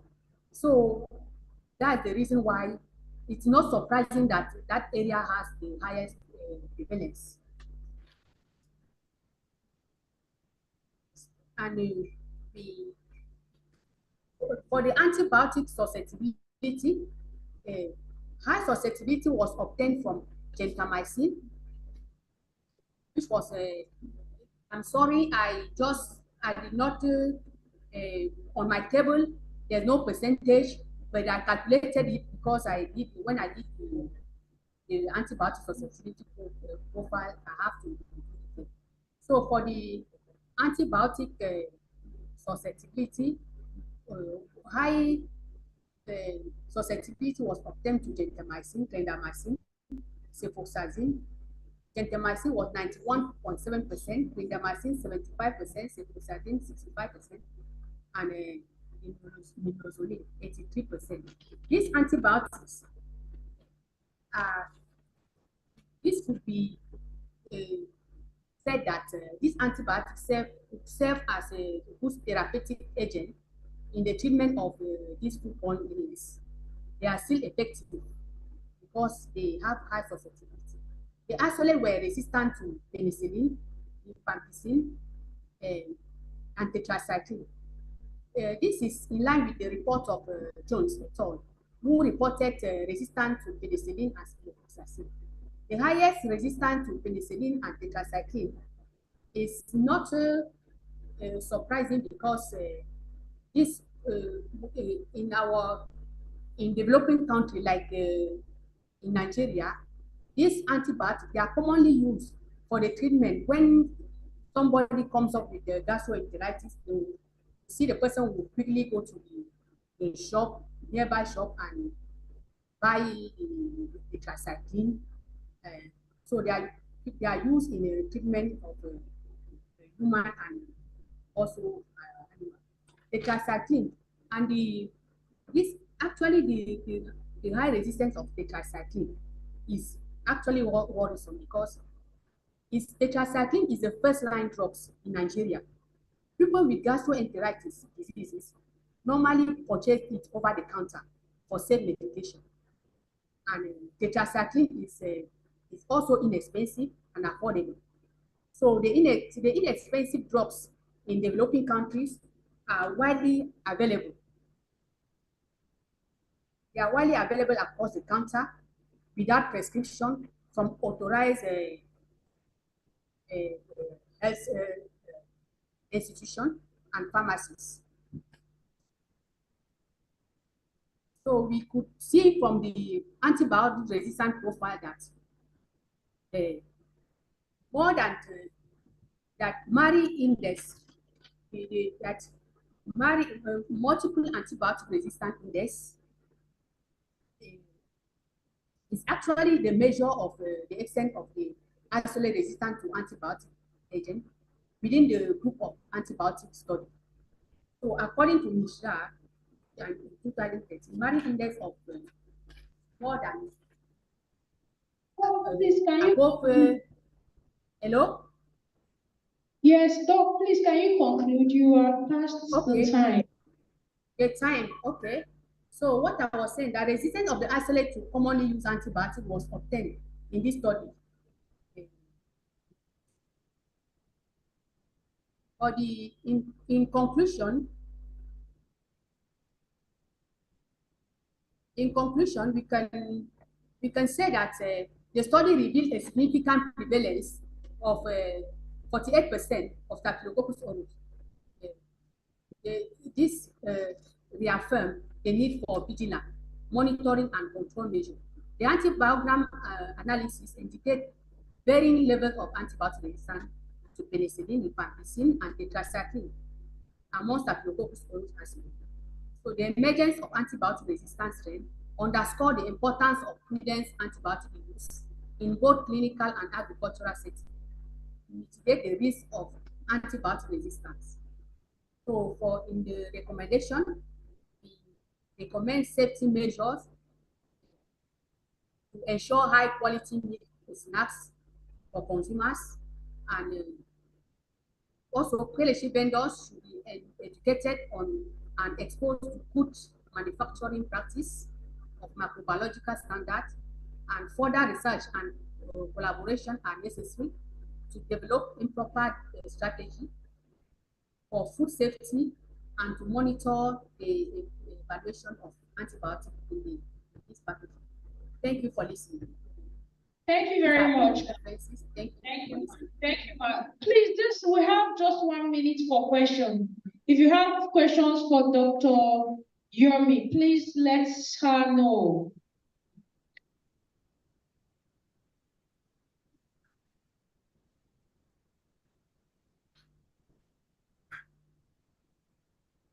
If there are no questions, please, let's start sharing your slide. Okay, can I present? Olumide, please, can you start sharing? Okay, thank you.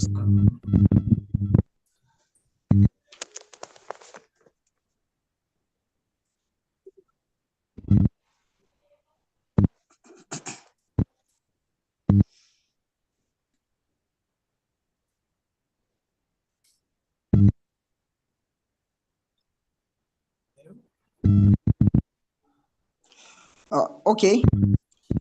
My slide visible.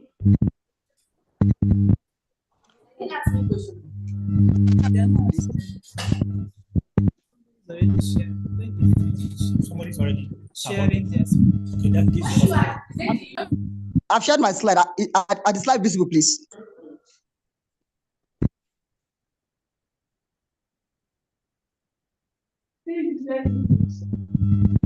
Okay. Can I go ahead with the presentation? I believe it's your network, sir. Okay. I've shared the slides. Is it moving, sir? You can go ahead. Go ahead. Yes. So much. I'm Olumide Yele from Adekunle Ajasin University, Akungba Akoko. I'll be presenting on microbial spectrum of sources and susceptibility profile of opportunistic pathogens isolated from cancer patients attending the tertiary healthcare center in Akure. Cancer is a life-threatening disease of global concern. It is one of the leading causes of morbidity and mortality worldwide. By 2040, the global cancer burden is forecasted to reach 28.4 million new cancer cases and 60.2 million cancer deaths. Justification. Infections are the most common complications seen in cancer patients, and they occur as a result of the underlying malignancy and of the various modalities used for treatment, which weakens the immune system. This condition is worsened with the advent of antimicrobial resistance, which makes infection difficult to treat in cancer patients. Efficient infection management inevitably demands a firm knowledge of the changing spectrum of the etiological agents and their antimicrobial solubility profile. Ethical approval for the study was obtained from the Ondo State Ministry of Health. A total of 144 clinically diagnosed cancer patients participated in the study. All protocols, that is sample collection, isolation of microorganisms, and the antimicrobial susceptibility testing, they follow standard protocols. Result and discussion. Figure 1 shows the types of cancer observed in the patient, which included breast cancer, lung cancer, prostate cancer, endometrial cancer, cervical cancer, laryngeal cancer, and leukemia, with breast cancer being the most predominant cancer type in this study. The predominance of breast cancer in this study agrees with the findings of Zayas Vunale et al. 2019 and Osma et al. 2020. This high trend in breast cancer cases may be due to hereditary predisposition, lifestyle, and factors that increase the overall lifetime exposure to estrogen, which contribute to the risk of breast cancer in women. On the basis of age, the highest number of cancer patients was observed amongst patients above 60 years of age. Cancer is often defined as a disease of aging. The incidence of most cancers increases considerably with age, most likely due to the buildup of risk factors for specific cancers, which also increases with age. This high number of cancer cases observed in patients above 60 years of age could be due to the fact that the chances of genetic mutation increases with age due to decline in efficiency of gene repair mechanisms and immune surveillance. On the basis of occupation, the highest number of patients were observed among retirees, and past occupational exposures to carcinogen and a sedentary lifestyle might account for this high number of cancer patients among retirees in this study. The lead bacterial pathogen isolated in this study was Klebsiella pneumoniae, followed by Klebsiella aerogenes, Staphylococcus aureus, Shigella dysentery, and other bacterial pathogens. Among the fungi isolates, Aspergillus fumigatus and Candida albicans were the most frequently isolated fungi. Infection continues to be one of the major fatal complications in cancer patients. The combination of the underlying disease, the immunosuppressive effect of chemotherapeutic drugs, and the type of surgical procedure extend the defect of the host immunity, placing the cancer patient at a great risk of overwhelming infection. The microbial pathogens isolated from patients in this study correspond with those reported by previous authors as well. Table 1 shows the antibiotic resistant pattern of the bacterial isolate. The bacterial isolate were mainly resistant to cefuroxime and cotrimoxazole. Resistance to cefuroxime was notable high among isolates of Escherichia coli, Streptococcus pneumoniae, and Staphylococcus aureus. Likewise, resistance to cotrimoxazole was also high amongst isolates of Klebsiella aerogenes, Klebsiella pneumoniae, and Shigella dysentery. The least mean MIC value of the antifungal agent was observed against Candida parasilosis for all the antifungal agents, while the highest mean MIC value was observed against Aspergillus fumigatus for caspofungin and against Aspergillus flavus for amphotericin B and voriconazole. Antimicrobial resistance is widely regarded as a major public health concern of the 21st century. Infections caused by multi-drug resistant organisms limit treatment option and compromises effective therapy. Resistance to the antimicrobial agents observed in this study could be due to prolonged exposures to and the widespread therapeutic dependence on these agents. Conclusion. This study revealed that cancer patients at risk of opportunistic bacteria and fungal pathogens, many of which were resistant to the conventional antimicrobial agents employed, emphasizing the need for stringent adherence to infection preventive measures and routine antimicrobial susceptibility testing to monitor antimicrobial resistant trend, especially against the prophylactically administered drugs in this setting. In addition, the need to source alternatives to conventional antimicrobials is pertinent in a bid to improve survival outcomes for cancer patients. Thank you for listening. Yeah, thank you for listening.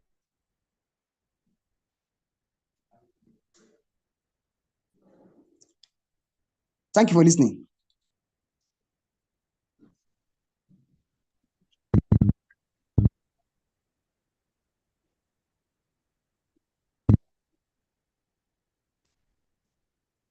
The person raising hand, can you ask your question? Unmute yourself and ask your question.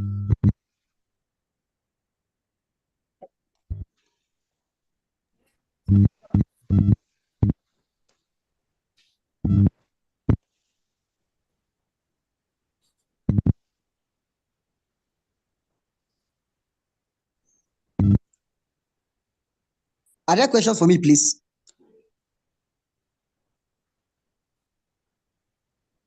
We are trying to see their question. Okay, thank you.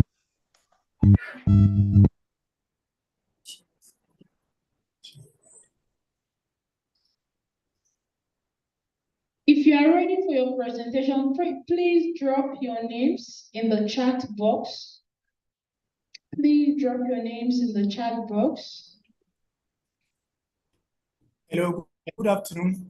I am Dr. Umar Abubakar. I am ready for presentation now.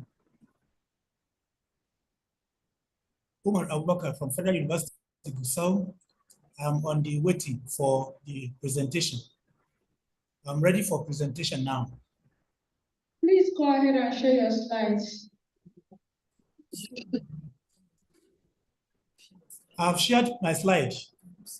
I've shared it yesterday and I've shared it again this morning. Share it on the meeting. No, you are going to share it yourself. On the meeting. On the meeting. We know you've sent in your slides. I've shared it. I've shared my slide. Please check Umar Abubakar. Check, can't you see using? We can see it now. We can see it.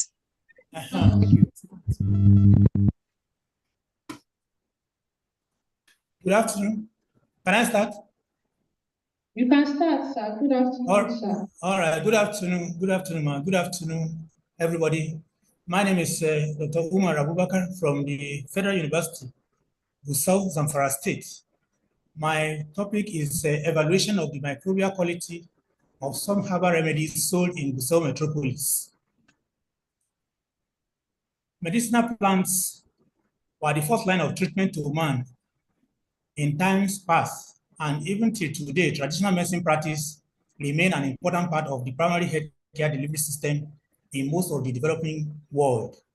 Herbal medicines, which are called phytomedicines, are naturally occurring plant-derived substances that are used to treat illnesses ranging from diarrhea, typhoid fever, urinary tract infections, UTI, or skin diseases, and their increased widespread use has prompted the World Health Organization to promote the integration of traditional herbal medicine and complementary or alternative medicine into the natural healthcare system of some countries.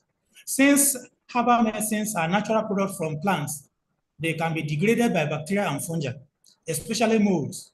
Not only that, the unscientific method of collection, the unsuitable transportation, prolonged drying and storage, and the inadequate hygiene of the producers renders the raw plant material prone to infection and expose them to microbial contamination. The presence of sufficient number of microbes can be harmful to the consumers of these products. The objectives of this study is to carry out microbiological isolation and determine the bacterial load from these herbal mixtures, and then to identify the microorganisms present in them. All right, the methodology starts with sampling. A total of 10 different samples were bought in different markets, and there are different indications for the samples that were collected. Some are for the treatment of diarrhea, some for wounds, and some also for other ailments like that. The samples were prepared for inoculation by carrying out a 10-fold serial dilution, and then dilutions are 1 ml of the aliquots of the 10 to power 3 dilutions were plated on nutrient agar, McConkey agar, and potato dextrose agar. In the potato dextrose agar, it was supplemented with 25 milligrams of chloramphenicol to avoid the growth of bacteria. And the method was the pour plate technique, and the incubation was for 37 degrees centigrade for 24 to 48 hours. The PDA plates, on the other hand, were incubated at 30 degrees centigrade for 72 hours. The enumeration was done after the incubation, and discrete colonies growing on the plates were selected and counted and expressed as colony forming units per male. The characterization and identification of the microbial isolate was done. This was done according to the colonial characteristics, the microscopic and biochemical tests, according to standard procedures. Fungal isolates were examined macroscopically and microscopically by the wet mount technique. And the results is showing here on table 1, the total bacterial count of the samples. We have samples there designated as A, B, C, D. Then we have the total heterotropic count, and then we have the total coliform count.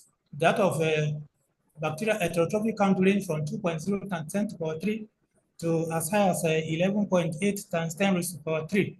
Then that of the coliform count, we have numbers ranging from 1.3 times 10 raised to the power 3 CFU per mil to 4.4 times 10 raised to the power 3. That's an appreciable number. All right. We also have the morphological and biochemical characterization of the isolates. Eventually, 4 clear isolates were obtained, and they were subjected to the morphological and biochemical characterization. The gram reactions are showing there, gram-positive cocci. The biochemical reactions are indicated, and we have our probable number. We have our probable organism as Staphylococcus aureus, Proteus species, E. coli, and Bacillus species. The organisms recovered in this work, like the Bacillus subtilis, Staph aureus, Proteus, and E. coli, as well as Salmonella, should not be present in herbal preparations, because according to the WHO standard, if these organisms are pathogenic and they should not be found in any consumable. And then the presence of Bacillus particularly can be attributable to their common presence in the soil. They are common in the soil, they are common in the air, dust, and they also are endospore producers that can be common in the air, which help them to survive environmental stress. Although they are not pathogenic, but they show that the products are contaminated with dust. Other organisms like Staphylococcus aureus and E. coli, as well as Salmonella, are also known to be pathogenic organisms that should not be found in the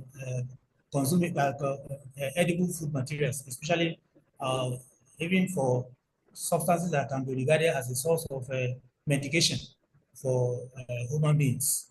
The table 3 here is showing the colonial morphology and identity of the fungi. We have the isolates and then the macroscopic appearance, small circular moist, shiny creamy colonies, septate hyphae, conidia, arranged like mock stick head, and so on. The characteristics are macroscopic and microscopic characteristics are indicated, and the probable identity of the organism shows penicillium species, Rhizopus species, Aspergillus species, and Rhizopus species. The Aspergillus and Penicillium species isolated in these herbal remedies are similar to that which was reported by Anyang in 2010 in Enugu State.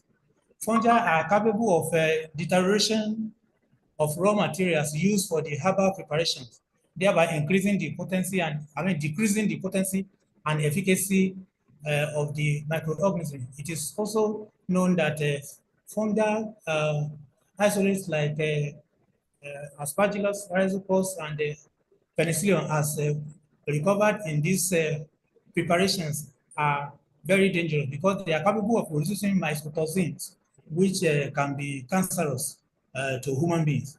In conclusion, the herbal preparations contain microorganisms which should not be found in them according to the WHO standard. The presence of these organisms in these herbal drugs makes them hazardous and unsafe for consumption. It is therefore necessary to set appropriate standard for herbal medicine preparation in order to reduce the risk of infection of the consumers of the products. All right, references are shown.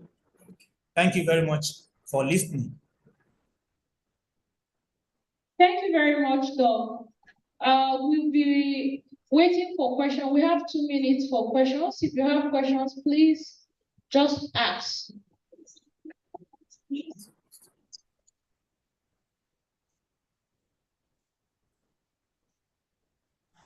I have a question for the presenter, please. All right, go ahead. All right, thank you so much. I love your work, and I also want to applaud you for the job done. Well done. Thank you, sir. Urban populations, their formulations that are taken by the populace, it's actually widely accepted. People take it a lot. So, what genuine advice can you give to the producer and also to the consumers of these products? Okay, thank you very much.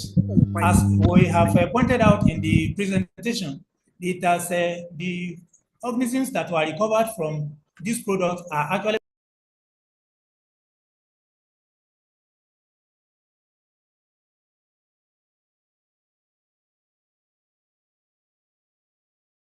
and also fungi that were isolated are capable of producing mycotoxins.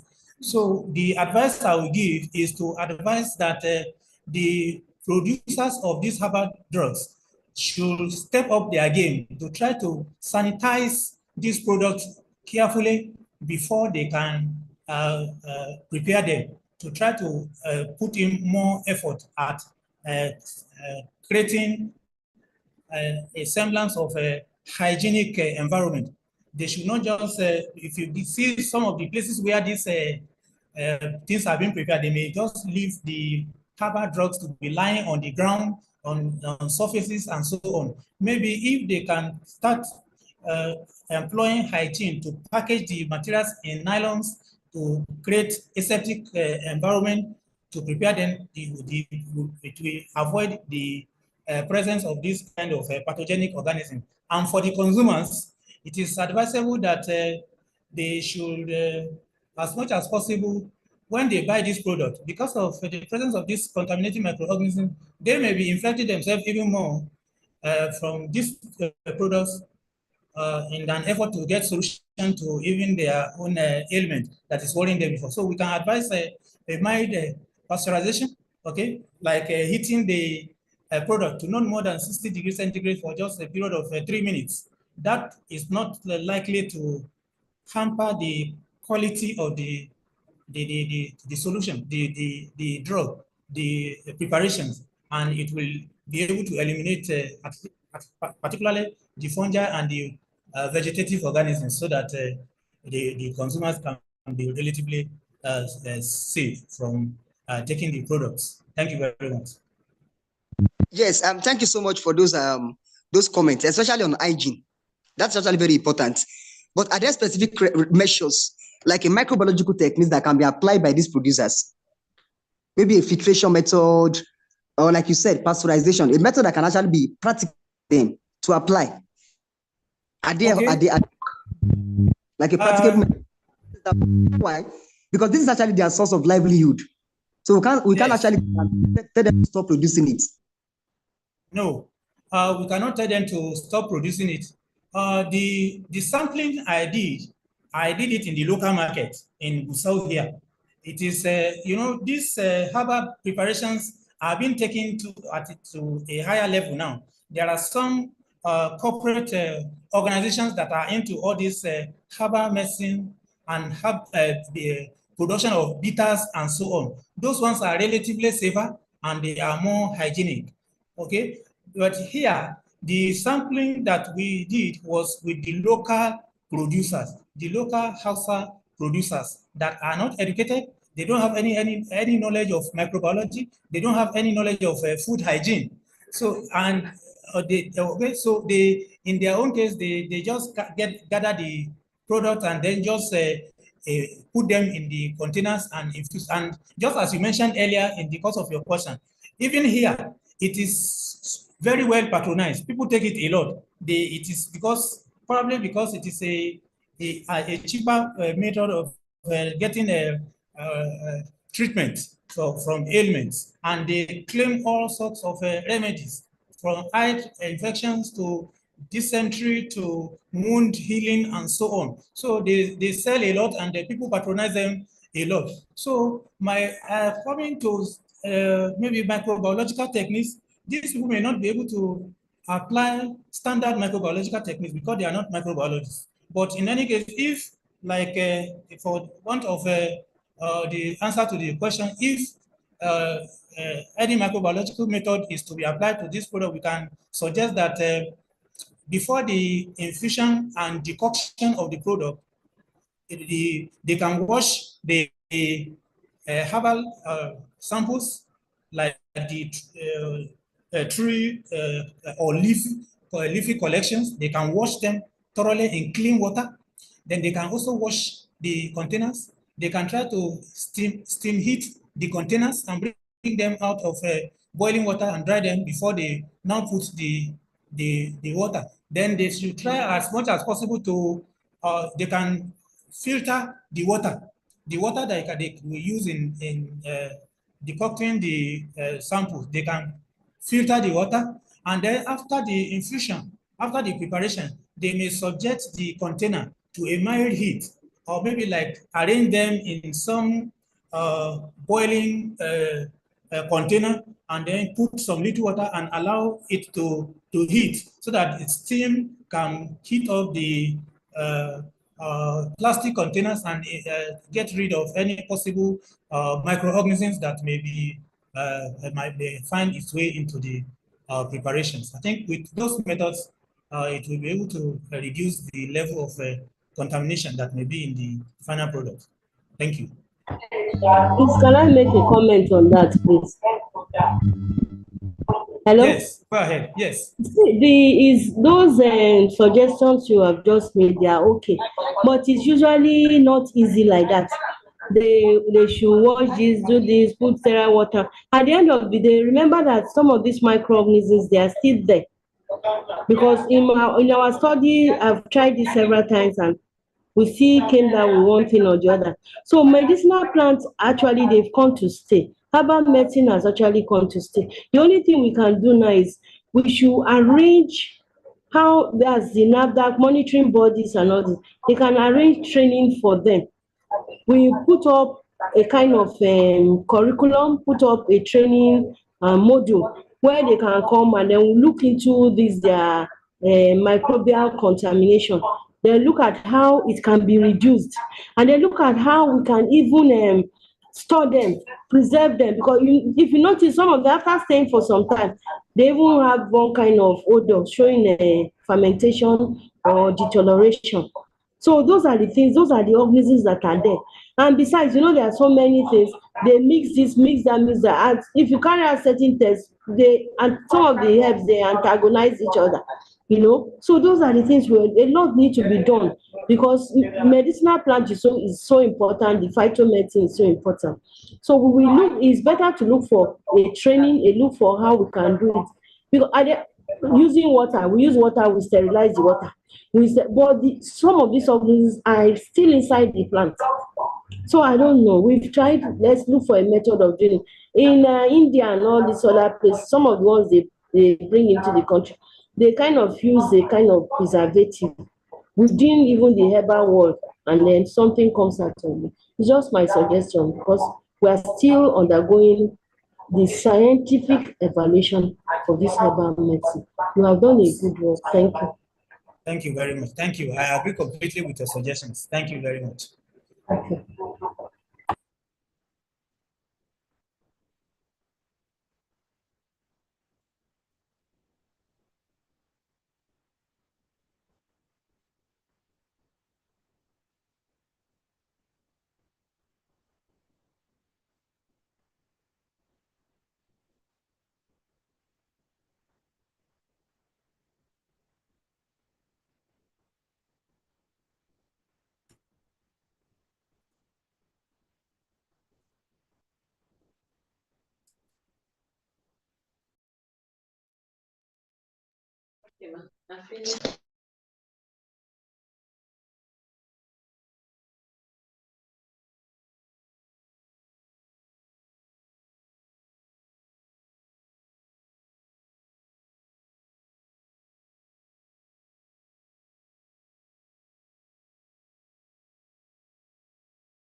Thank you very much. Thank you very much.